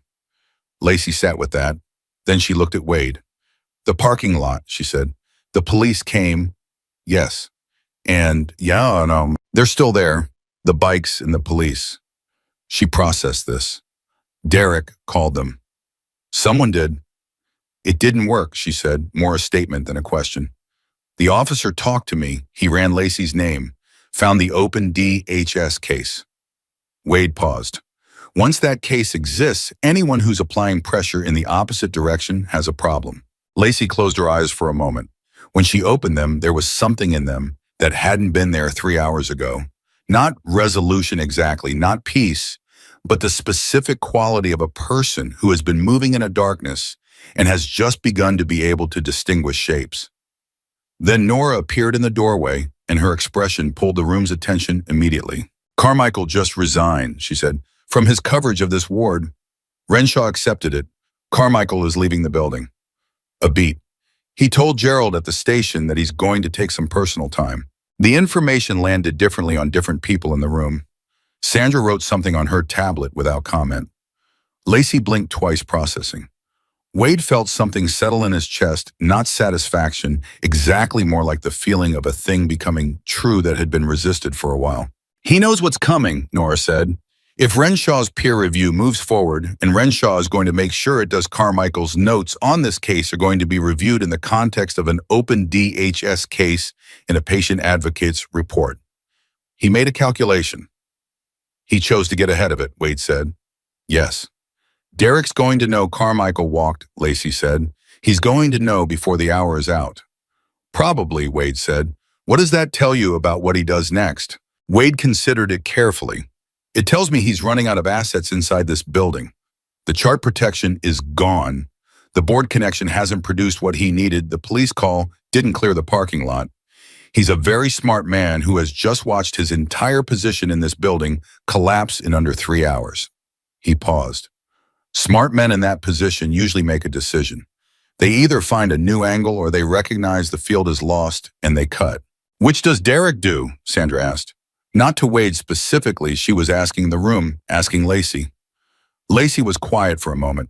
She was thinking the way Wade had seen her think before, carefully, without rushing, working through what she knew. He'll try one more thing, she said. One more push. He's not someone who walks away without trying. It would feel like losing, and Derek doesn't do losing. She paused.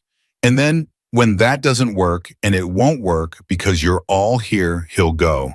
And he'll go quietly, and he'll look like the wrong party, and he'll spend the next 3 months telling anyone who'll listen how unfair this all was.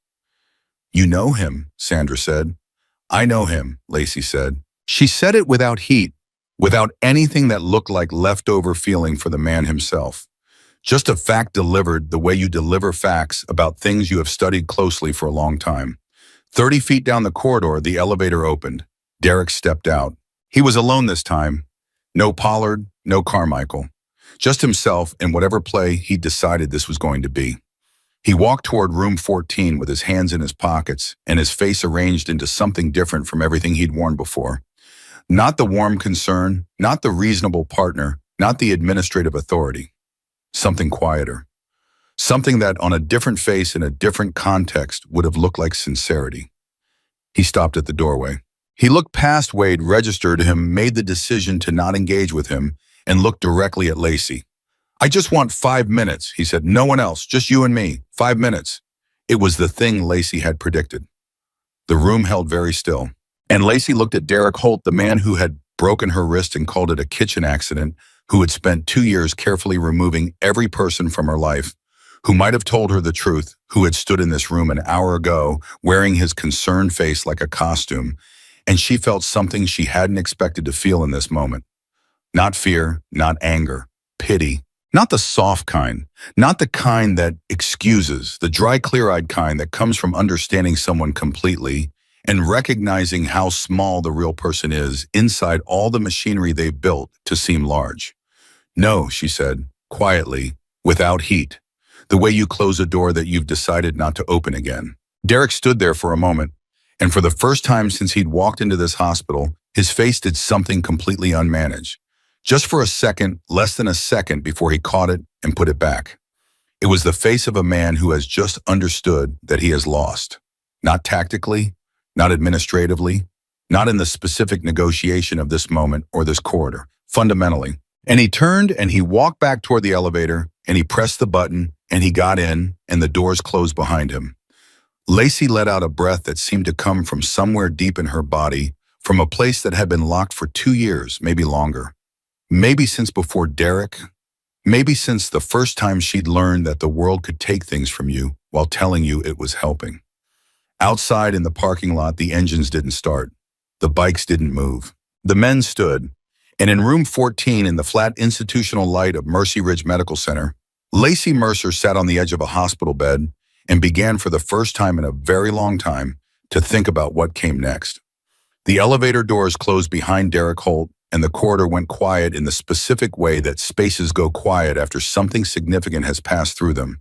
Not empty, not peaceful, but resettled, the way air resettles after a pressure change. Nobody in room 14 spoke for a full 10 seconds.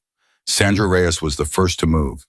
She finished typing something on her tablet, reviewed it, and then looked up with the measured expression of someone who has learned to take victories in measured doses because the work that follows a victory is usually just as hard as the work that preceded it. I'm going to step out and make some calls, she said. The case is open, but there are next steps that need to happen in the next few hours. Protective order paperwork, shelter coordination, a few other things. She looked at Lacey. You're not alone in this room, and you're not alone in the process. But I want you to understand the part that just happened, that was the part where we stopped the immediate bleeding. The next part is slower and sometimes harder in different ways. I know, Lacey said. I've been doing hard for a while. Sandra nodded. Something in her expression, not a smile exactly, but close to it, acknowledged the truth of that without making it smaller than it was. She gathered her things and moved into the corridor, and Wade heard her on the phone almost immediately, her voice dropping into the efficient, direct register of someone working a system she knew well. Nora sat in the chair Sandra had vacated. She'd been on her feet most of the afternoon, and the sitting down had the quality of someone who needed it but wasn't going to admit it. She looked at Lacey, and Lacey looked at her, and between them passed the particular look of two people who have just been through something together that neither of them had a good map for, and have arrived at the other side still standing. "I should have done more 3 days ago," Nora said.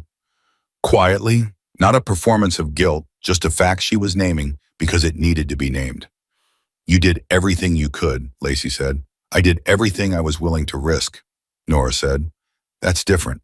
Lacey held her gaze. "It got you here," she said. "It got me this."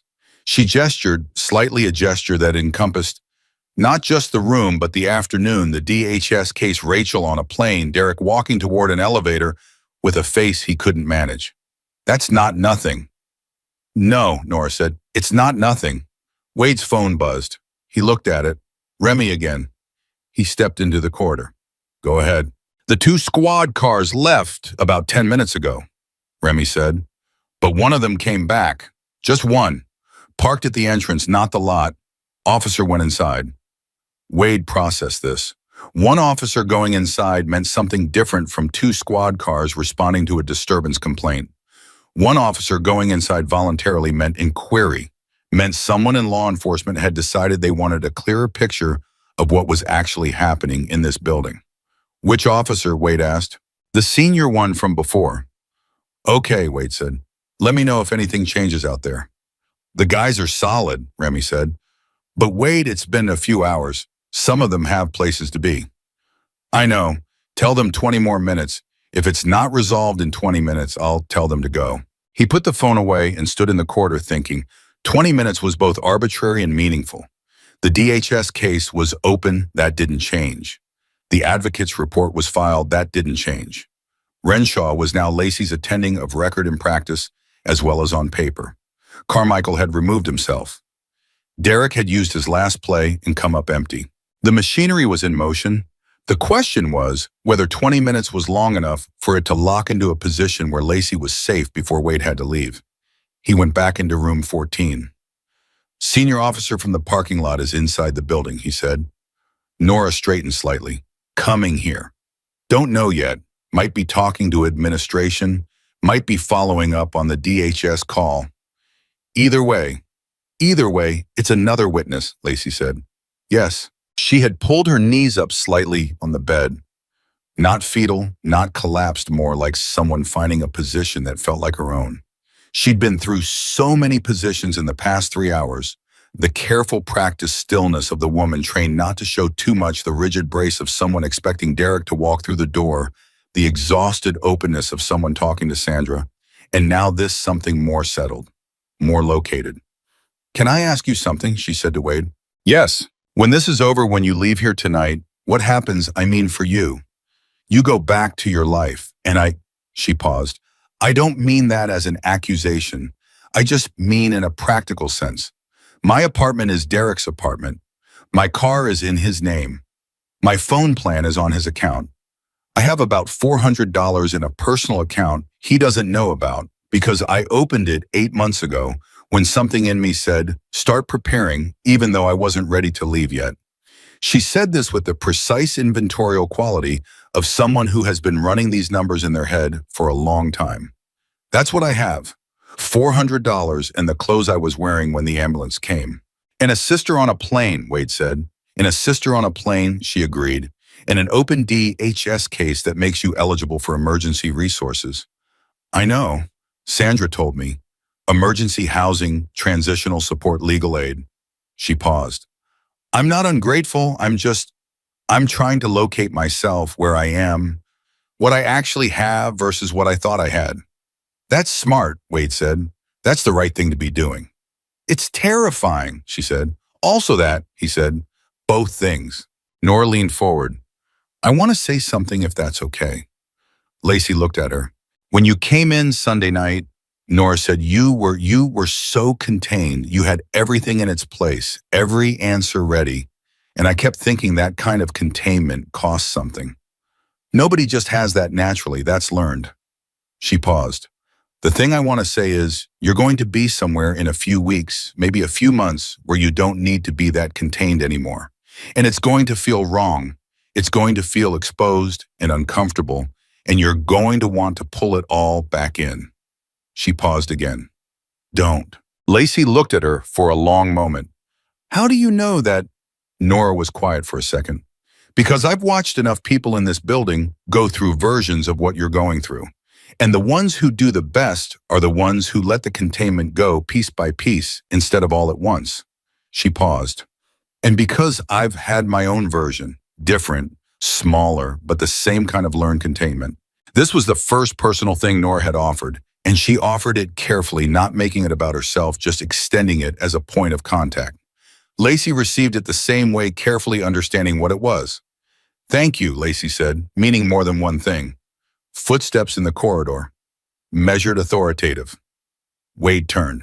The senior officer, his name tag read. Kowalski appeared in the doorway. He'd taken his hat off, which was a small thing and a telling one. He looked at Wade first, then at Lacey, then around the room with the assessment of someone building a picture. Ms. Mercer, he said.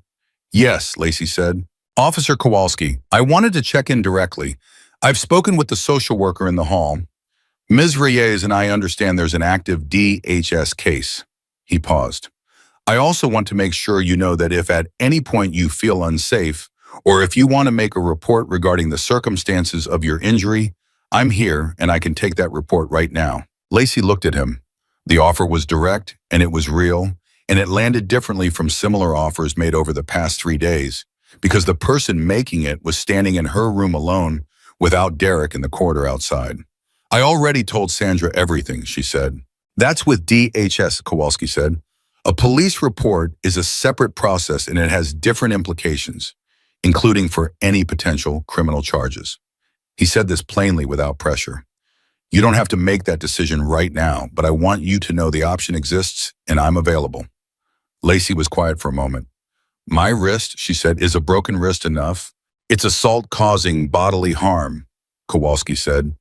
If the circumstances are as you've described them, yes, combined with documentation of prior incidents, the urgent care visit Ms. Reyes mentioned it becomes a pattern that prosecutors take seriously. Something changed in Lacey's face. It was the information arriving and reorganizing something. 2 years and more, she'd been told in ways both explicit and implied that what happened to her wasn't serious enough, wasn't provable enough, wasn't the kind of thing that warranted a certain kind of response. And here was a uniformed officer telling her plainly it is. It qualifies. The thing that was done to you has a name under the law, and that name has consequences. Can I think about it? She said. Take whatever time you need, Kowalski said. I'll leave my card with the nurse. Anytime, day or night, you call that number, and I will personally take the report. He set the card on the table beside the bed, nodded to Nora, looked at Wade once more with the look of a man who has reassessed a situation and landed somewhere more nuanced than where he started and left. The room was quiet again. Wade looked at the card on the table, then at Lacey. You're going to make that call, he said. I know, she said. I'm not ready yet. You will be. I know that too. She reached for the card and held it. Just held it the way you hold something you're not yet sure what to do with, but know you're not going to put down. Wade's phone buzzed again. He looked at it. Not Remy this time. An Oklahoma City number he didn't recognize. He almost ignored it, then didn't. Bristow, he said. A pause. Then a voicemail mid-50s, the specific register of someone who was not accustomed to making this kind of call and was doing it anyway. Mr. Bristow, my name is Thomas Whitfield. I'm on the board of directors at Mercy Ridge Medical Center. I think we should talk. Wade said nothing for a moment. He moved slightly away from the door far enough that his voice wouldn't carry into the room. I'm listening, he said. I want to be clear that my call to Karen Pollard earlier today was based on incomplete information, Whitfield said. Derek Holt contacted me this afternoon and characterized the situation in a way that I now understand was a pause. The pause of a man choosing his words with legal precision, not fully accurate. Not fully accurate, Wade said. I'm not going to play word games with you, Whitfield said, with the tone of someone who had just played word games and knew it. I made a call based on a one-sided account, and I'd like to correct that. What do you want, Mr. Whitfield? Another pause. I want to understand what you are looking for here. What would make this resolved? Lacey Mercer wants protection, Wade said. She wants her stay extended under the hold. She wants the DHS process to move forward without interference from inside this hospital. She wants Dr. Renshaw's peer review of Carmichael's notes to proceed without anyone applying pressure to slow it down. He paused. That's it. That's the whole list. Silence on the line. You're not looking for, Whitfield started. Money, Wade said. No. Legal action against the hospital. That's not my call. It's Ms. Mercer's call and Ms. Reyes's. I'm not in that conversation. What is your interest in this, if you don't mind me asking? Wade looked at the door to room 14.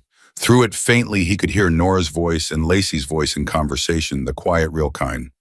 A nurse asked me to check on someone, he said. I did. Whitfield was quiet for a long moment. Mr. Bristow, he said finally, I owe you an apology, and I owe Ms. Mercer one. I acted on information I should have verified, and I applied pressure in a situation I didn't understand. Wade let that sit for a moment. I appreciate that, he said. I'd appreciate it more if the pressure you applied earlier gets actively reversed. I'll call Pollard back, Whitfield said, in the next 10 minutes. Good. The call ended. Wade stood in the corridor processing what had just happened. Whitfield reversing course wasn't salvation. The DHS case and the advocate's report were the actual salvation already on record, already external. But Whitfield calling Pollard changed the internal temperature of the hospital toward Lacey rather than against her. An internal temperature mattered for the next 24 hours while everything else solidified. He went back into the room and told them. Nora's eyebrows went up. Whitfield called you directly. He did. That means Derek lost the board connection, she said. Faster than he expected to, Wade said. Whitfield is protecting himself. He knows the peer review of Carmichael is going to have the hospital's name on it. He knows the DHS case is going to generate documentation. He's recalculating which side of this is the one you want to be on when it's finished. Lacey was very still. Derek doesn't know yet, she said. No. He's still down there thinking Whitfield is his, she said. He's waiting for the tide to turn. Yes. And it already turned. An hour ago, Wade said. She pressed her lips together. Something moved across her face that was complicated, not triumph, not quite. More like the feeling of watching a long-held thing finally shift into its real shape. The gap between what something appears to be and what it actually is finally closing. He's going to find out, she said. When he does, Wade has said he's going to leave because staying stops being useful and starts being exposure. And then I have to deal with what comes after that. Yes, but differently than you have been dealing with things. He paused. With Sandra, with Rachel, with Kowalski's number on that card. She looked at the card in her hand. She looked at the window. She looked at Nora. I have a question, she said to Nora, and it's a strange one. Okay, Nora said. When you looked at me on Sunday, when you first came in and you saw it, what exactly did you see? What told you? Nora thought about it, really thought about it, not rushing to an answer. Your hands, she said finally, the way you held them. Most patients in pain hold their injured part carefully. They protect it. They favor it. You held your wrist like you'd been taught not to call attention to it. Like drawing attention to the injury was the second problem, and someone else was the first. She paused. And the way you looked at the door every time it had opened. There's a particular thing that happens in people's faces when they're hoping someone will come through a door versus dreading who might come through a door. It's small. Most people miss it. She looked at Lacey. I've been a nurse for 11 years. I've seen both. You were doing the second one. Lacey absorbed this. And you didn't say anything until today. I said something every day, Nora said, through the chart flags and the reports and the social work referrals. The system said nothing back. She paused. Today, I stopped saying something to the system and started saying something to someone who wasn't part of it. Me, Wade said. You, Nora confirmed. Lacey looked at Wade. How long are you going to stay? Long enough, he said. That's the same thing you said about the bikes. It's the same answer, he said. She almost smiled.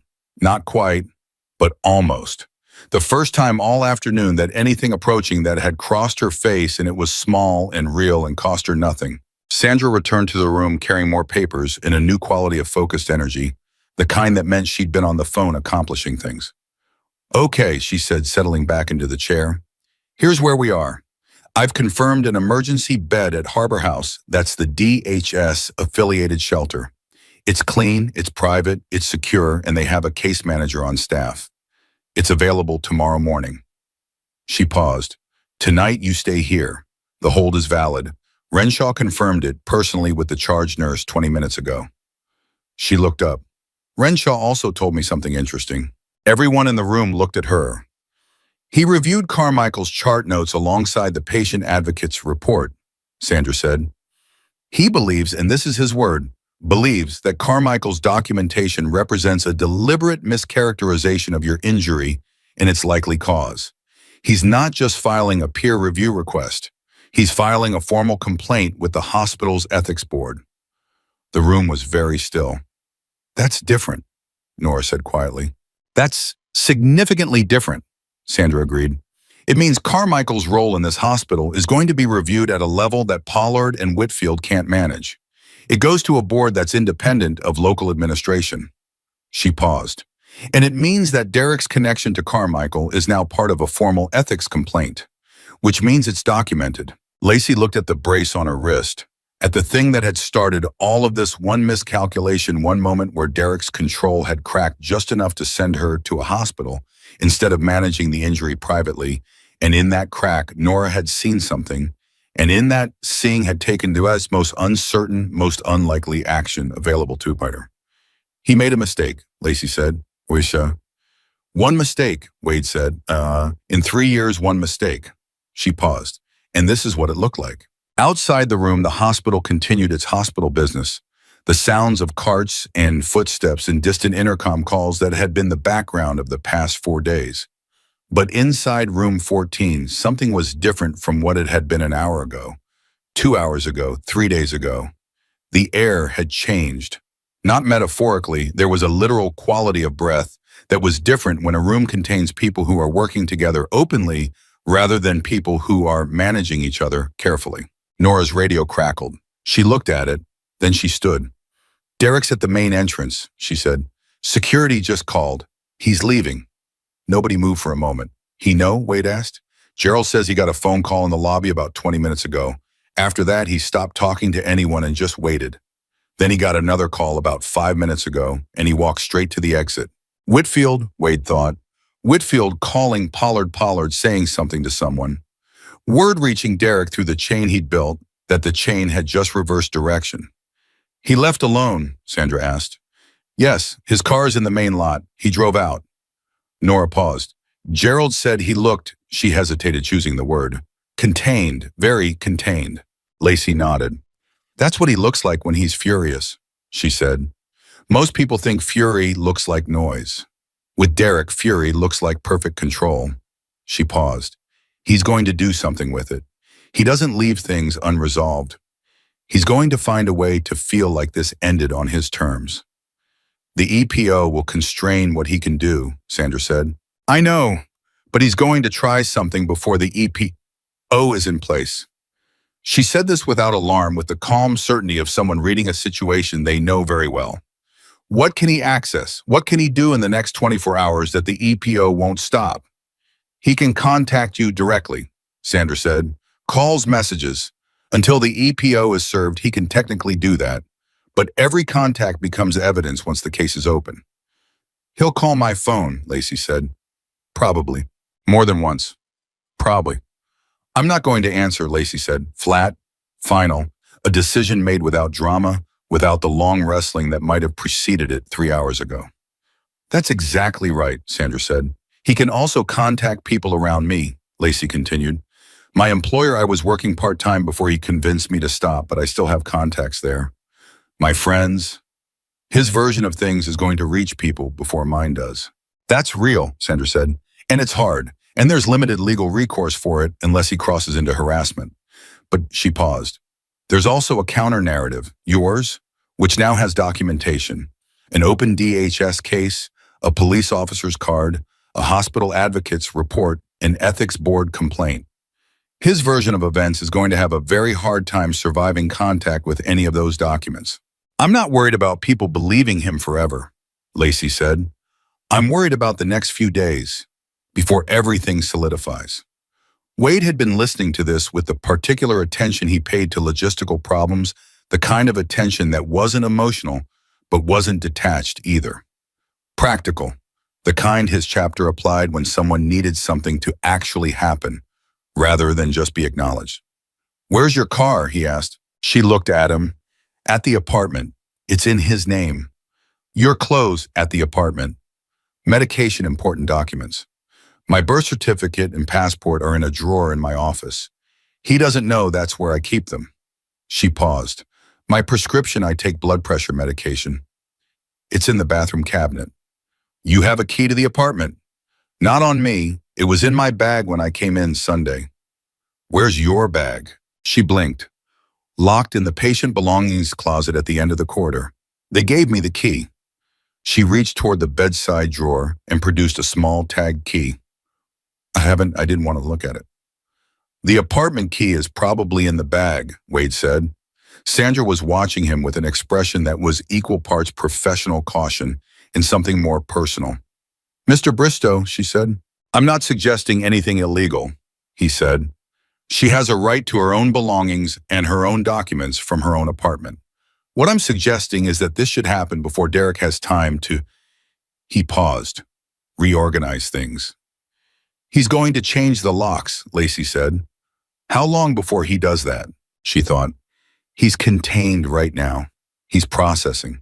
He's going to go home. He's going to think through what happened. He's going to assess. He won't act on anything impulsive. That's not how he operates. He's going to sleep on it. She paused. Probably tonight is safe. Tomorrow morning he'll start acting. So tonight, Wade said. I can't leave the hospital, Lacey said. You don't have to leave the hospital, Wade said. Someone else can. He looked at Nora. Nora looked back at him. I'm done with my shift in 90 minutes. I'm not asking you to do anything that puts you at risk, Wade said. I know, Nora said. I'm thinking up. She paused. If Lacey gives me written authorization to enter the apartment on her behalf, her key, her written permission, her list of items, that's not trespassing. That's authorized entry. Can she write that now? Wade asked. Sandra, Nora said. What's the legal position on that? Sandra was already typing on her tablet. A person can authorize a third party to retrieve personal belongings from a shared residence. The authorization should be in writing, signed, and witnessed. If Derek is present, the authorized person should not enter. They should call police. But if he's not there, she paused. It's not a gray area. It's her right. Lacey was already reaching for the pad of paper on the bedside table.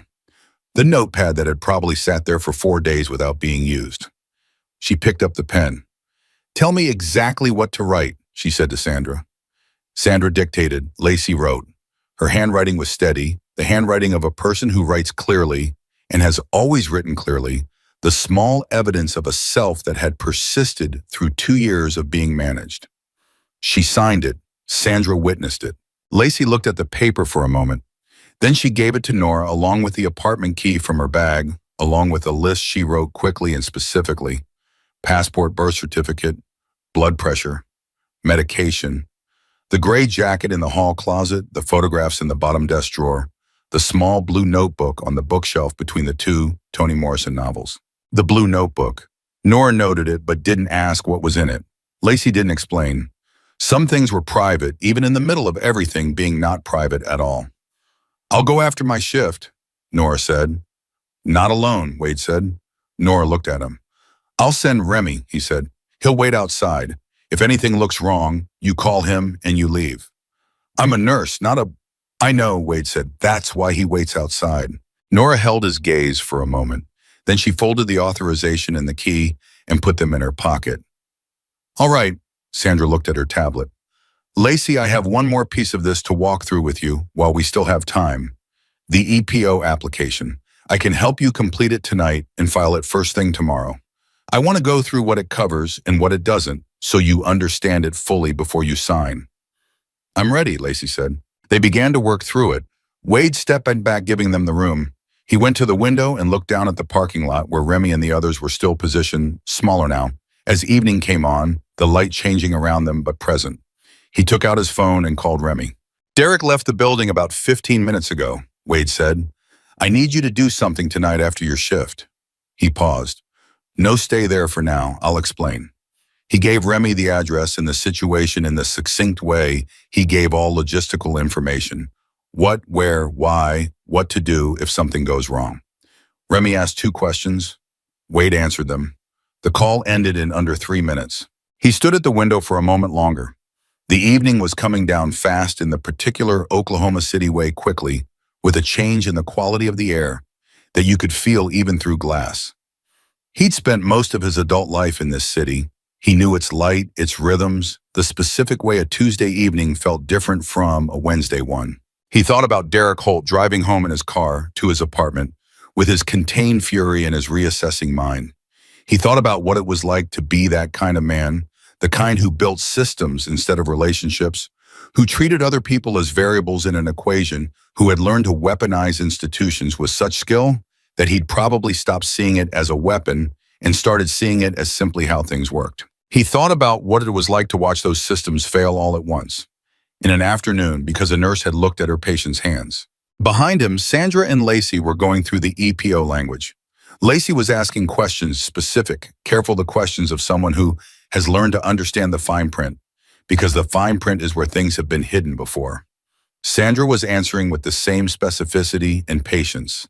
Nora was listening occasionally, adding something, occasionally writing something down.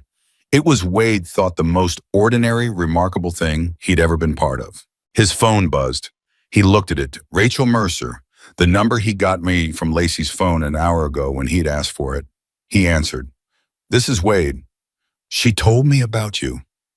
Rachel's voice was different from Lacey's, fuller, quicker, with the particular energy of someone running on adrenaline and grief and love in equal parts. She said you just stayed, that you just stayed. Yes, he said. She hasn't had anyone just stay in a long time, Rachel said. And in her voice was the accumulated weight of 14 months of silence, and what that silence had cost her in the knowledge which she'd clearly been carrying that something was wrong and she hadn't been able to reach it. She's okay, Wade said. She's doing the paperwork right now. Sandra Reyes is with her. She's from DHS. She's good. Your sister is... He paused, finding the right word. She's clear. She's thinking clearly. When does she get out of the hospital? Tomorrow morning. She'll go to a shelter for a few days. It's safe. It's clean.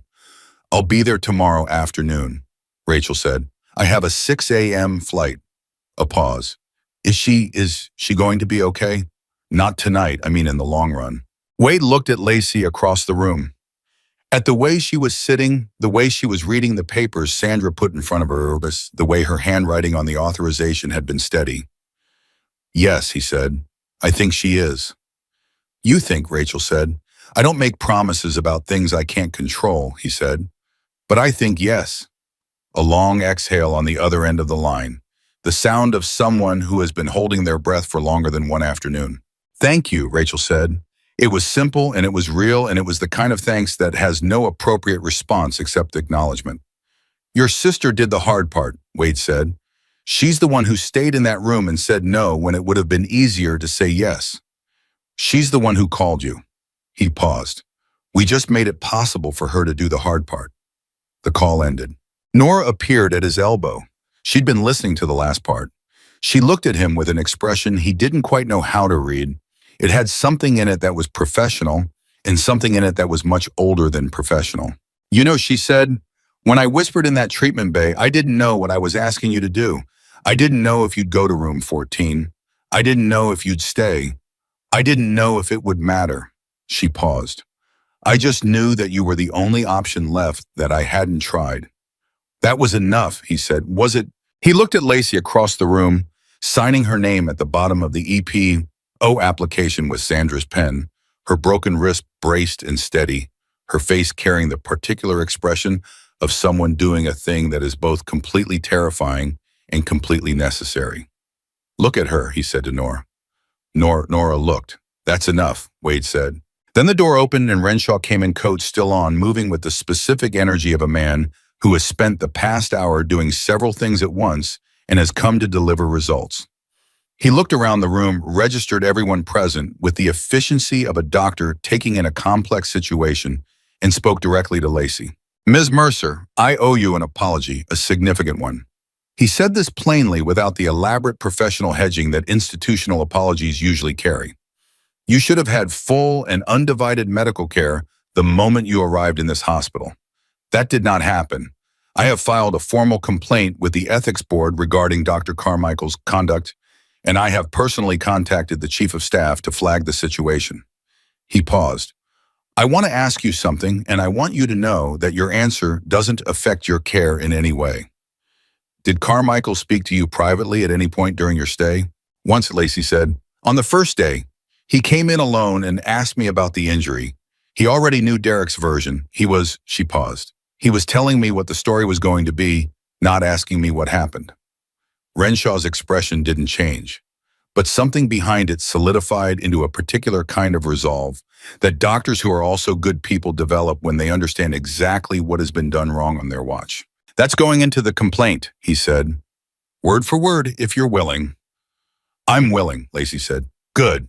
He looked at Sandra. The hold is valid through tomorrow morning. I'll sign an extension if needed. It shouldn't be needed, Sandra said. Harbor House has a bed for her tomorrow. Renshaw nodded. He looked at Wade. Between them passed a look that was not quite the same as the look between two people in the same world, but was the look between two people who understand in the particular way that people understand things when they've been through something together, that the world is sometimes exactly the size of one hospital room and what happens in it. Mr. Bristow, Renshaw said. Doctor, Wade said, and that was all that needed saying. Renshaw left. The room settled. Outside, Remy and the others were still in the parking lot, and the evening had come down fully now, and the lights of the hospital parking lot had come on, throwing the bikes and the men beside them into a particular kind of visibility. Not spotlight, not performance. Just the plain, ordinary visibility of people who are present and intend to remain so until the reason for being present has resolved. Sandra gathered her papers. I'll file this tonight, she said, holding the EPO application. You should know you might not hear anything official before tomorrow morning, but the filing timestamp matters. It's on record the moment I submit it. She paused. Lacey, you've done everything right today. Everything. I want you to know that. I had help, Lacey said. You accepted the help, Sandra said. That's its own thing. She left. Nora moved toward the door as well, checking her watch. Her shift was nearly done, and she had somewhere to be after it. I'll text you when I'm back from the apartment, Nora said to Lacey. Be careful, Lacey said. I'll have backup, Nora said, and there was something slightly wry in it, a slight adjustment of the serious towards something that was almost humor, which was itself a kind of returning to normal. She left. The room was quieter now, just Wade and Lacey. The television on the wall was still muted, the images still moving without sound. Someone on the screen was speaking earnestly about something that had nothing to do with the East Wing of Mercy Ridge Medical Center on this particular Tuesday evening. Lacey looked at the window. The bikes are still there, she said. Yes. When do they leave? When you're settled for the night, he said. When the hold is confirmed and Sandra's filing is in and the floor is quiet. Then what? Then Nora goes to the apartment. Then Rachel lands tomorrow afternoon. Then Sandra's case moves forward. He paused. Then the things that take longer take longer. And you, she asked? He thought about how to answer that, about what was accurate and what was kind, and whether those were the same thing. I'll check in, he said, through Sandra if that's easier, or directly if you want. She considered this. You don't have to. I know, but you will. Yes, he said, I will. She looked at him for a long moment. The expression on her face was the most uncomplicated thing he'd seen on it all day, not managed, not performed, not calculated, just real. My whole life, she said quietly, I believe that the kind of people who help strangers really help not just said the right things. I believed they were a specific kind of person. Good in a way I couldn't quite reach. Saints, almost. Or people who had never made the kind of choices that take you to a place like where I've been. She paused. You are not that. No, he said. You're just a person who decided. Yes, he said. That's harder, actually, she said, to believe in, that it's just a decision, that anyone could make it. She paused. That I could have made it sooner. You made it today, he said. That's not sooner, but it's not too late either. She nodded slowly. She looked at the card on the table, Kowalski's card. She looked at the muted television. She looked at the window where the parking lot lights were on and the bikes were still there. And then quietly, in the specific way of a person who has used up most of what they had and is drawing on the deepest reserve, she said, I think I need to sleep. Then sleep, Wade said. He stood. He moved toward the door. Wade, she said. He stopped. Tell them thank you, she said. The ones in the parking lot. Tell them I know they don't know me. Tell them it mattered anyway. He looked at her. I will, he said. He went into the corridor and pulled the door gently behind him. He walked the length of the east wing and took the elevator down and went out through the east entrance into the parking lot where 11 men in HELLS Angels vests were standing beside their bikes in the evening light, waiting for word from their president. He walked to Remy. She says thank you, he said. She says she knows you don't know her. She says it mattered anyway. Remy looked at him. Then he looked at the hospital. Then he looked at the other men. Nobody said anything for a moment. Then Remy said, We ready to go? Almost, Wade said. He looked up at the east wing, at the window of room 14 where the light was on and the shape of someone was visible, sitting up present, still there. Still there. 5 more minutes, he said. The 5 minutes stretched into 10 and then into something longer that nobody counted because nobody was watching the clock anymore. Remy leaned against his bike and said nothing. The others stood or sat the way men stand or sit when they have been somewhere long enough to stop performing patience and have arrived at the actual thing. The parking lot lights hummed. The city moved around them at its Tuesday evening pace, indifferent and ordinary the way cities always are when something significant is finishing itself out inside one of their buildings. Wade stood with his phone in his hand and looked at the window of room 14 until the light inside it changed, not went out, just changed, shifted from the overhead, fluorescent to something softer. The bedside lamp, the particular light of a room where someone has decided to stop sitting upright and try to rest. He watched that change for a moment. Then he put his phone in his pocket. All right, he said to Remy, let's go. 11 engines started. Not simultaneously one, then another, then the rest in a loose sequence that had its own rhythm, the way the chapter had always moved, not choreographed, but coherent. They pulled out of the parking lot in the same 2 columns they'd arrived in, unhurried, and turned onto the street, and the sound of them faded into the broader sound of the city and then was gone. Room 14 was quiet. Lacey lay in the bed with the thin hospital blanket pulled up and the bedside lamp on, and her broken wrist resting in its brace on top of the blanket where she could see it. She had looked at it a lot in the past 4 days. At the beginning, she'd looked at it with the particular complicated feeling of someone looking at evidence of something they weren't ready to name. Now she looked at it differently. Not without pain. The pain was real, and it was going to be real for weeks. But the thing the pain meant had changed. It was no longer a secret. It was no longer a managed story about a wet kitchen floor. It was what it actually was, a record. Proof. The first piece of documentation in a case that was now open in the state system, with her name on it as the protected party, not the problem. She thought about Derek driving home. She thought about him in that apartment, her apartment, the apartment she'd moved into 3 years ago, with her own boxes and her own furniture, most of which had been quietly replaced over time with things he chose, a process so gradual she hadn't fully registered it until she looked around one day and couldn't identify a single object in the living room as something she had picked. She thought about him sitting in that space in the controlled fury that Rachel called his robot face, and that Lacey now recognized as the specific expression of a man who had lost a battle he didn't believe he could lose, trying to figure out which version of the story positioned him best for whatever came next. She thought about this look on his face in the doorway, the moment his expression had done the unmanaged thing just briefly before he pulled it back, the moment she'd recognized what was underneath all the machinery. She thought, I don't have to think about him anymore tonight. It was not a dramatic thought. It didn't arrive with music or relief or the feeling of a weight lifting. It arrived the way practical thoughts arrive quietly, usefully, like a door that has just been discovered to be unlocked. She closed her eyes. She did not sleep immediately. Her mind moved through the day the way minds do after significant things, not orderly, not linear, touching things and releasing them and touching them again. Sandra's voice going through EPO language. Renshaw's face when he said, I owe you a significant apology. Nora sitting in the chair and saying, I've had my own version. Rachel's voice on the phone, the fierceness of, I'm already looking at flights. Wade's voice saying, you made it today, that's not too late. And further back all the way to the beginning of the day, all the way to the moment when the door of her room had opened and a man in a Hell's Angels vest had said wrong room and made no move to leave. And she had looked at him and felt for the first time in the 4 days since she'd arrived in this hospital, the specific possibility that someone might stay. She slept. She didn't know how long she'd slept when her phone buzzed on the bedside table. She looked at it with the disorientation of someone pulled from deep sleep and saw Nora's name on the screen. She answered.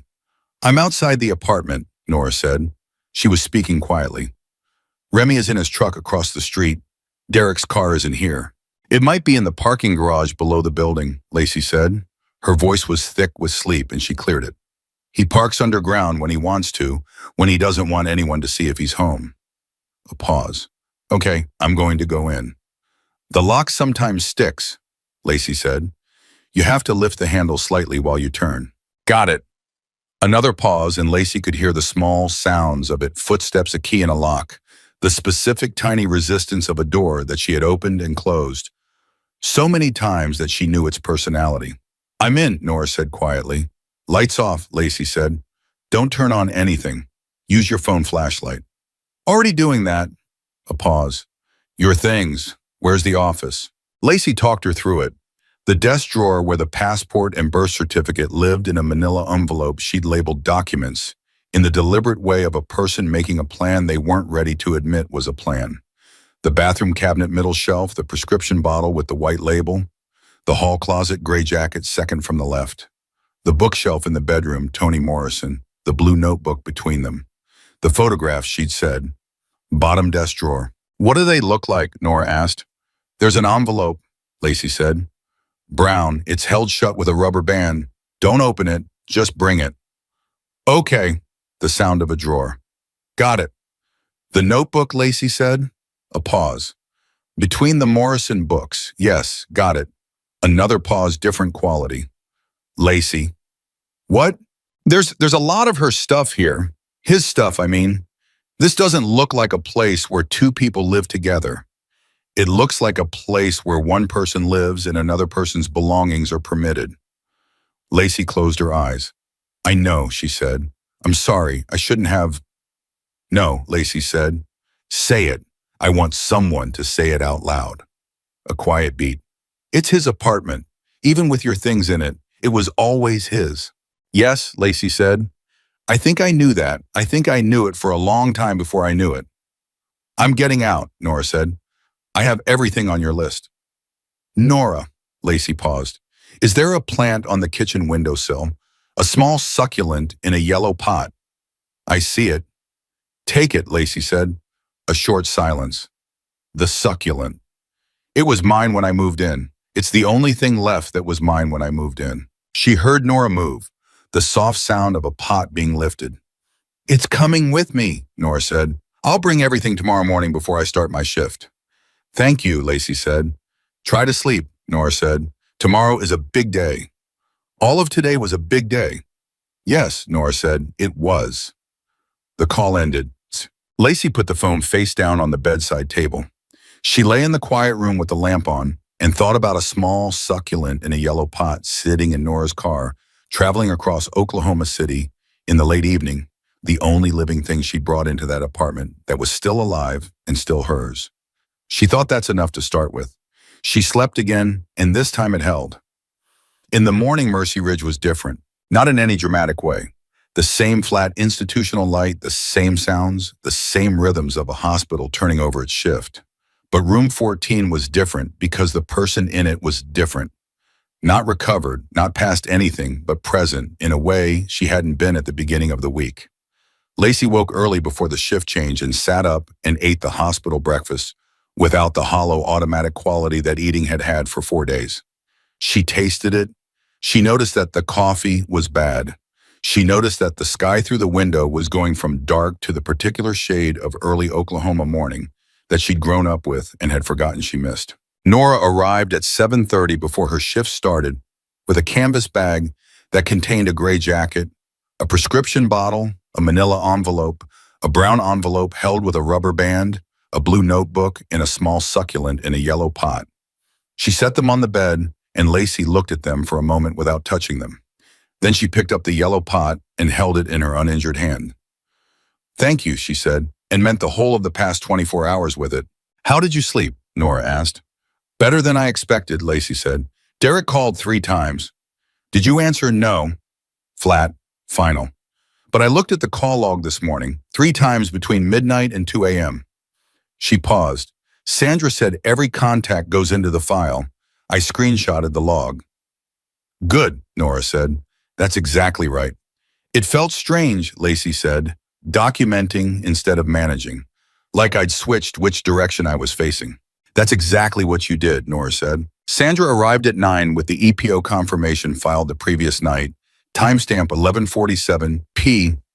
Accepted for processing a court date set for the following week, at which Derek would be formally served and given the opportunity to respond, though his response, or lack thereof, did not change the protective terms taking immediate effect. She spread the paperwork on the bed and walked Lacey through each piece of it with the same specific patience she'd had the day before. And Lacey read each page, which was itself a small new thing. 3 days ago, she would have signed whatever was put in front of her, quickly, reflexively, the signing of a person who had learned that the details were usually arranged against her anyway. Now she read. Then she had questions. She asked them. Sandra answered. At 10:15, the discharge process began. Renshaw came in and reviewed her wrist. The fracture was clean, would heal well. She needed the orthopedic follow-up. In 2 weeks, she needed to keep the brace on for 6. He said these things in the direct, caring way he'd spoken to her since he'd arrived the previous evening, and she listened and asked her own questions, and he answered them without looking at his watch. At the end, he paused. "I want to say something," he said, "and I want to be clear it's personal, not professional, so you can disregard it if you'd prefer." "Say it," she said. "What happened to you in this hospital over the past 4 days should not have happened," he said. "Not the injury, not the way your care was managed, none of it. The formal processes are going to address part of that. But I also wanted to say it directly to you from me because institutional processes are slow and you shouldn't have to wait for a review board to hear that someone in this building knows it was wrong." Lacey looked at him. She thought about what it cost a person to say that, to step outside the protective ambiguity that institutions provide and say plainly wrong was done. And here is who is saying so. "Thank you," she said. "That matters." He nodded once and left.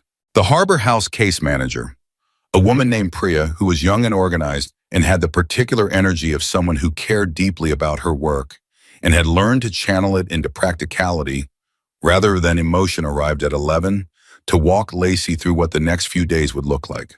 Her room at the shelter, the case management structure, the legal aid appointment already scheduled for Thursday, the support group that met on Tuesday and Thursday evenings, which she was invited to but not required to attend, the phone number that reached someone at any hour if she needed it.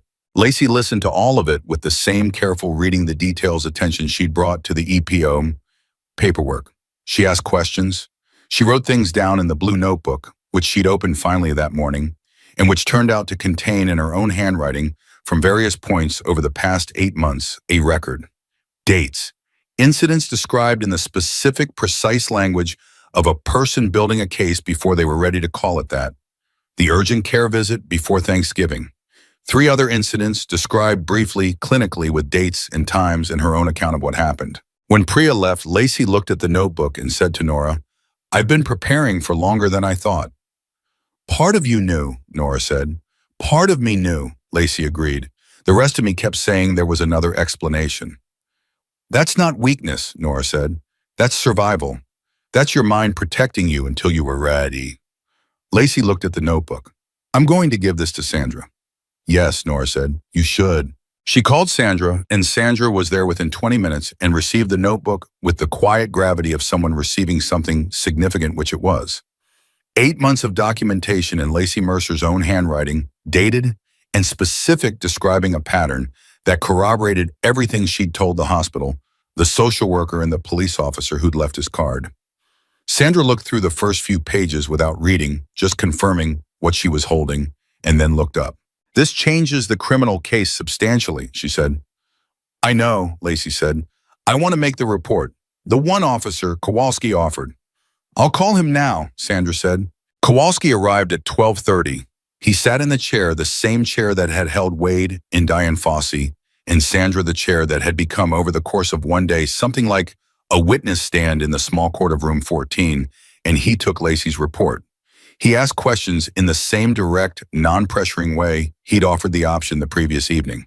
She answered them with the same specificity she'd brought to everything that morning. He noted the notebook. He noted the urgent care records she'd identified. He noted the 3 calls between midnight and 2 a.m. "The pattern documentation is significant," he said in the understated way of someone who knows the legal weight of what he's describing. "Combined with the hospital records, the advocate's report, and the DHS case, this is a strong evidentiary position." "Will it be enough?" Lacey asked. "I can't promise outcomes," Kowalski said. "No one in my position can. What I can tell you is that this is more documentation of a pattern than most cases I see, and it's all first-party dated and specific." He paused. "Derek Holt is going to hire a very good attorney. He has the resources for it, but resources don't make evidence disappear. They just make the process longer." "I'm prepared for it to be long," Lacey said. "Are you?" Kowalski asked. Not skeptically, just verifying. The honest question of someone who had seen people say they were prepared and then find that the reality of a long legal process wore them down. "I have a sister who's landing in 4 hours," Lacey said. "I have a case manager and a social worker and documentation going back 8 months. I have a doctor who filed an ethics complaint and a nurse who went to my apartment last night and brought me back a plant." She paused. 3 days ago, I had none of that. I think I'm more prepared than I feel." Kowalski looked at her for a moment. Then he said, "Yes, I think you are." He left with his report and the photocopied pages of the notebook that Sandra had coordinated. The room was quieter now. The morning had spent itself in a series of actions and conversations that had each been their own small weight, and Lacey could feel the cumulative thing of them, not crushing but present. Real. The weight of a life being moved, furniture being repositioned, the effort required to change the shape of something that had calcified over years. She looked at the yellow pot on the bedside table. "Nora," she said, do you believe people change?" Nora considered this with the seriousness it deserved. "I believe some people do," she said. "I believe it requires something that not everyone is willing to do." "What's that?" "Seeing themselves clearly," Nora said. Really clearly, without the story they've built around themselves." She paused. "Derek isn't going to change. That's not pessimism, that's pattern recognition. He doesn't see himself clearly. He's never had to." "I wasn't asking about Derek," Lacey said. Nora looked at her. "I was asking about me," Lacey said. "Whether I can." A pause. "I spent 3 years becoming someone I don't recognize. Someone who manages every word, every expression, every reaction. Someone whose whole internal life is organized around what one person might do next." She paused. "I don't know how to not do that." "You'll learn," Nora said. "How do you know?" "Because you already started," Nora said. "Yesterday. Every time you said no. Every time you answered a question honestly without first checking how the honest answer would land. That's new. That's you being new." She paused. "It's going to feel wrong for a while. The old patterns are going to feel safer even when they're not. But you'll learn to tell the difference." Lacey looked at her for a long moment. "You should have been a therapist," she said. "I am a therapist," Nora said. "I'm just a nurse-shaped one." The almost smile came again. Slightly more than it had been the day before. Not quite there yet, but approaching. At 1:30, a call came through on Lacey's phone. Not Derek this time, a number she didn't recognize. She almost didn't answer. Then she did. It was a woman who identified herself as a reporter for the Oklahoma City Gazette. She said she'd received information about an incident at Mercy Ridge Medical Center involving a domestic violence case and the involvement of a local motorcycle club, and she was wondering if Lacey would be willing to comment. Lacey looked at Nora. Nora said quietly, "Sandra." Lacey said, "I'd like to speak about with my DHS case manager before I make any decisions about press. Can I have your contact information?" The reporter gave it. Lacey wrote it in the blue notebook. She ended the call and immediately called Sandra. "Reporter called me," she said. "Oklahoma City Gazette." Already, Sandra's voice had a quality not alarm but rapid processing. "I heard there was some activity on the hospital's social media last night. One of the nurses apparently mentioned something in a private message that wasn't as private as they thought. I don't know if that's the source. Should I talk to them?" A pause. "That's entirely your choice. There are arguments both ways. Press attention can create a certain kind of protection. It makes it harder for things to be quietly managed afterward. It also opens you to scrutiny that can be painful." Another pause. "What's your instinct?" "My instinct is that Derek has managed his reputation in this city very carefully for a long time," Lacey said slowly, "and that a story in the Gazette, even a small one, even a careful one, puts a crack in that." "That's a valid instinct," Sandra said. "Talk to a legal aid attorney first. I can get you a 30-minute consultation this afternoon if you want." "Yes," Lacey said, "I want." She put the phone down and sat with the feeling of that for a moment, the feeling of making decisions. Sequenced, clear decisions, each one following from the last, each one oriented towards something she could now name. Not survival. Survival was what the past 3 years had been. This was something different. This was construction. At 2:40, Rachel arrived. She came through the door of room 14 the way she did most things fast without preamble, with the particular energy of a woman who had been sitting on a plane for 2.5 hours and using every minute of it to prepare herself for the moment she walked through this door and saw her sister. She stopped when she saw Lacey. The two of them looked at each other across the room, and there was a moment not long, a few seconds, where neither of them moved because the 14 months of silence between them, and the reason for that silence in the particular grief of two people who have been kept from each other by something that should not have had the power to keep them apart, was all in the space between them, and it needed a moment to be acknowledged before anything else could happen. Then Rachel crossed the room and sat on the edge of the bed and put her arms around her sister very carefully, accounting for the braced wrist, and Lacey leaned into her and closed her eyes. They didn't say anything for a long time. Nora stood near the door with the expression of someone who is witnessing something private and is honored to be near it and knows not to speak. When Rachel finally pulled back to look at Lacey's face, doing the specific inventory that sisters do, the looking for damage kind, the reading what isn't being said kind, her eyes were wet. She didn't apologize for that. "You look tired," Rachel said. "I'm tired," Lacey said. "You also look," Rachel paused, looking, "different from the last time I saw you." "I am different," Lacey said. "Different how?" Lacey thought about how to say it. She looked at the yellow pot, at the notebook on the table, at Nora near the door, at her own braced wrist resting in her lap. "More like myself," she said finally. "I think. It's hard to tell exactly yet, but more like myself than I've been in a while." Rachel looked at her for a long moment. Then she exhaled the deep, full exhale of a person releasing something they've carried for a very long time. "Okay," she said. "Okay." She straightened. She looked around the room. "Tell me everything. From the beginning, everything." So Lacey told her. Not the careful, managed version. Not the version that accounted for how it would land. The real version, starting with how she'd met Derek and what he'd been like at the beginning, and how the beginning had been genuine in certain ways, which was the part that was always hardest to explain, the part that people who haven't experienced it tend to misunderstand. The gradual thing. The way a life gets reorganized so slowly you don't see the new shape until you're already inside it. The kitchen, the wrist, the ambulance, the hospital, 3 days of reports going in circles. And then Wade Bristow walking into room 14 saying wrong room and not leaving. Rachel listened to all of it the way she'd always listened to Lacey, completely, without interrupting, except to ask the kind of questions that moved the story forward, rather than derailing it. When Lacey got to the part about calling her from room 14, Rachel's jaw tightened briefly and then released. "I answered on the second ring," Rachel said. "I know. I've been answering on the first or second ring for 14 months, Rachel said. Every time an unknown Oklahoma City number called me. Every time. She paused. I knew something was wrong. I knew it the Christmas before last. When you stopped coming. When the excuses started. I'm sorry, Lacey said. Don't, Rachel said, firmly but with a quality of love underneath it that made the firmness feel like protection rather than refusal. Don't apologize for what he did. I'm serious. That's the first thing you're going to have to unlearn, taking responsibility for his choices.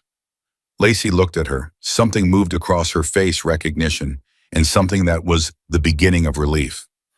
Sandra said that too, she said. Sandra sounds like a smart woman, Rachel said. She is. Is she the one who's going to help with the legal process? Her and a legal aid attorney I'm meeting this afternoon. I'm coming, Rachel said. You don't have to, Lacey. Rachel's voice was the particular voice she'd had since they were children, the older sister voice that had never been bossy, just certain. I'm coming to everything until you tell me to stop. And even then, I'm going to ask you twice if you're sure. Lacey looked at her. I missed you, she said. I missed you more, Rachel said. I missed you so much it was an actual physical thing, like a space where something was supposed to be. That's what he did, Lacey said, quietly, factually. He made us both lonely by removing me from your life. He underestimated sisters, Rachel said. He underestimated a lot of things, Lacey said. He underestimated what happens when someone refuses to look away. Wade's name was in that sentence without being in it. Both of them understood this. Rachel looked at Nora. You're the nurse. I'm the nurse, Nora said. Rachel looked at her for a moment with the particular looking that the Mercer sisters apparently both did, direct, real, taking the measure of a person without pretense. Thank you, she said. She did the hard part, Nora said. I just made a choice. That's usually how it works, Rachel said. Someone makes a choice and then someone else can do the hard part. She paused. Thank you for making it. The legal aid consultation happened at 4 o'clock in a conference room 3 floors up from room 14. Lacey attended with Rachel beside her and Sandra across the table, and a young attorney named Marcus who had the organized precision of someone who had been doing this work long enough to become very good at it and cared enough to keep being angry about the situations that required it. Marcus reviewed the notebook. He reviewed Kowalski's preliminary report. He reviewed Sandra's case documentation and the hospital advocate's report and Renshaw's ethics complaint filing. He was quiet for a long time while he read, the kind of quiet that isn't absence, but is the sound of a mind working. Then he looked up. This is a strong case, he said. Stronger than most of what walks through my door, and most of what walks through my door is strong enough to work with. He paused. The civil restraining order is going to go through. The documentation makes that close to certain. The criminal case is going to depend on a DA and a jury and a timeline that I can't control, but the evidence package you have is the kind that makes those conversations much more productive than they usually are. What about Derek's attorney? Lacey asked. He'll retain someone good, Marcus said. He has the resources. They're going to look for inconsistencies in your accounts. They're going to try to characterize the hospital documentation as motivated. They're going to try to use Carmichael's original notes, even though those notes are now part of an ethics complaint. He paused. None of that changes your evidence. It just means the process is going to have friction. I know, Lacey said. Do you have support? Marcus asked. Outside the legal process, people structure continuity. Lacey looked at Rachel. Yes, she said, I have that. Good, Marcus said, because that matters as much as anything I can do for you. Cases fall apart when people are exhausted and isolated. They hold when people have a structure that keeps them stable through the long parts. The long parts, Lacey repeated. Months probably, Marcus said honestly. Possibly longer depending on how Derek's representation decides to move. I'm sorry. I know that's not what you want to hear. It's what I expected, Lacey said. Long doesn't scare me anymore. Long is just time. I have time. She said it with a quality that was new, not brave in the performed way, not determined in the clenched way. Just real. The factual acknowledgement of someone who has located themselves in their own life and found that the foundation, battered as it was still there. Marcus looked at her. Then he nodded once, the nod of a man who has just confirmed something he needed to confirm. At 5:15, they discharged Lacey Mercer from room 14 at Mercy Ridge Medical Center. She walked out under her own power with her gray jacket on and the canvas bag over her uninjured shoulder and the yellow pot in the crook of her arm. Rachel walked beside her. Sandra walked ahead, handling the paperwork at the desk. Nora, whose shift had ended an hour ago and who had stayed anyway, walked on her other side. At the nursing station, Gerald looked up from his desk. He'd been watching the East Wing and all day in the way people watch things they feel implicated in. He didn't say anything elaborate. He just nodded at Lacey as she passed, and the nod contained its own kind of acknowledgement. She nodded back. The elevator took them down to the main floor. They walked through the lobby where Derek had stood, making phone calls less than 24 hours ago, where Diane Fossey had delivered news he hadn't wanted to receive, where Whitfield had called Wade's phone and offered a reversal he'd had no choice but to offer. The lobby was just a lobby now. People moved through it on their ordinary business. A child argued with her mother about something near the exit. A television ran on the wall. Outside, the air was different from the inside the hospital air, in the specific way that outside air always is after you've been in a hospital long enough, full or less controlled, carrying the ordinary complexity of a city going about its evening. Lacey stopped on the sidewalk and breathed it. Rachel watched her do this without comment. Then Lacey's phone buzzed. She looked at it. Not Derek, not an unknown number. Wade Bristow. She answered. Heard you're leaving the hospital, he said. Just left, she said. How did you know? Nora, he said. She called Remy. Remy told me. Of course, she said, a pause. Where are you? Shop, he said. Working, doing ordinary things. A pause. How are you? Oh, she thought about how to answer that. She looked at Rachel standing beside her. At Sandra a few steps ahead, already on her phone coordinating something else. At the hospital behind her at the East Wing window that was visible from this angle, though not room 14 specifically. Okay, she said. Actually okay, not performing okay. I know the difference, he said. I know you do, she said. A brief pause. Marcus reviewed everything. This afternoon, he said the case is strong. Good. Wade, she paused. I want to say something and I don't want it to come out like a Hallmark card because it's not. Okay, he said. I've been thinking about what you said, about the nurse who sat with you when you were 8, about how it shaped things. She paused. I want you to know that I understand what that is now. I understand it in my body, not just my head. What it is to have someone just stay. Another pause.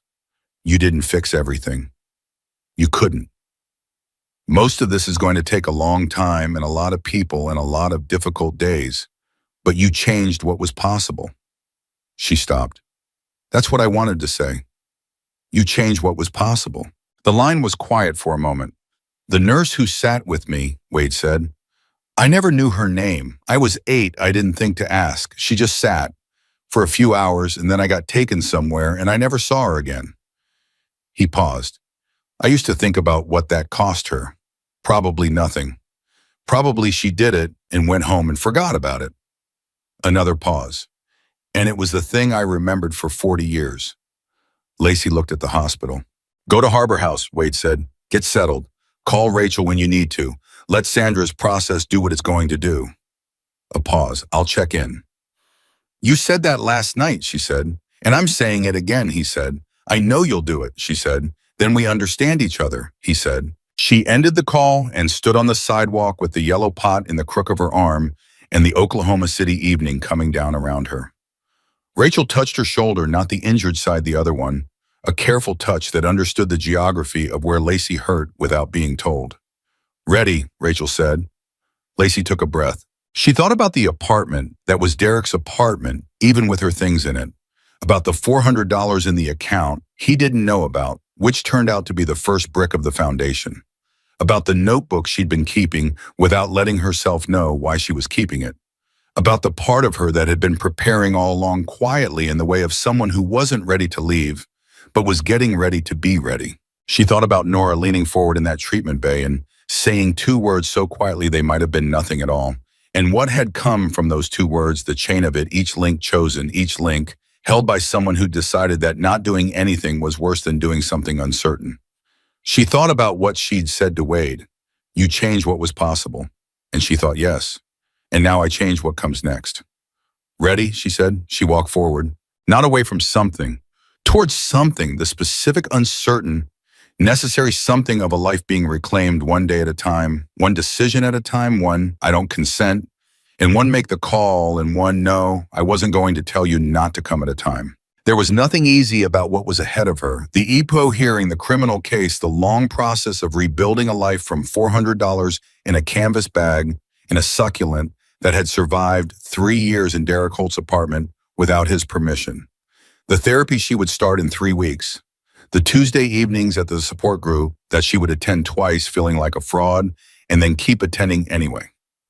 The first night in her own apartment a year from now, small 2 rooms hers in every object and every choice. The call to Kowalski 8 months later, when the case concluded with a plea agreement that Marcus described as the best available outcome, given the circumstances and the feeling of that not triumphant, not resolved, but closed. A chapter that stopped, not because it healed cleanly, but because it ended. Rachel every step. Sandra until the case closed and beyond. Nora at coffee once a month on Saturdays for years, the specific friendship of people who have been through something together that changed them both. And Wade Bristow, a text occasionally. Nothing elaborate. How are things? Good. You getting there. That's enough. That's more than enough. The particular relationship of 2 people whose lives crossed in a specific way and who understood without having to discuss it, what that crossing had meant and what it didn't claim to be. What it was enough. What it was someone saw, someone chose, someone stayed. And a woman who had been invisible for 3 years walked out of a hospital into an ordinary Oklahoma City evening carrying a yellow pot and her own name. And she kept walking and she did not look back. And that was the whole and complete and sufficient truth of it. She walked forward into her life and her life was waiting for her and it was hers.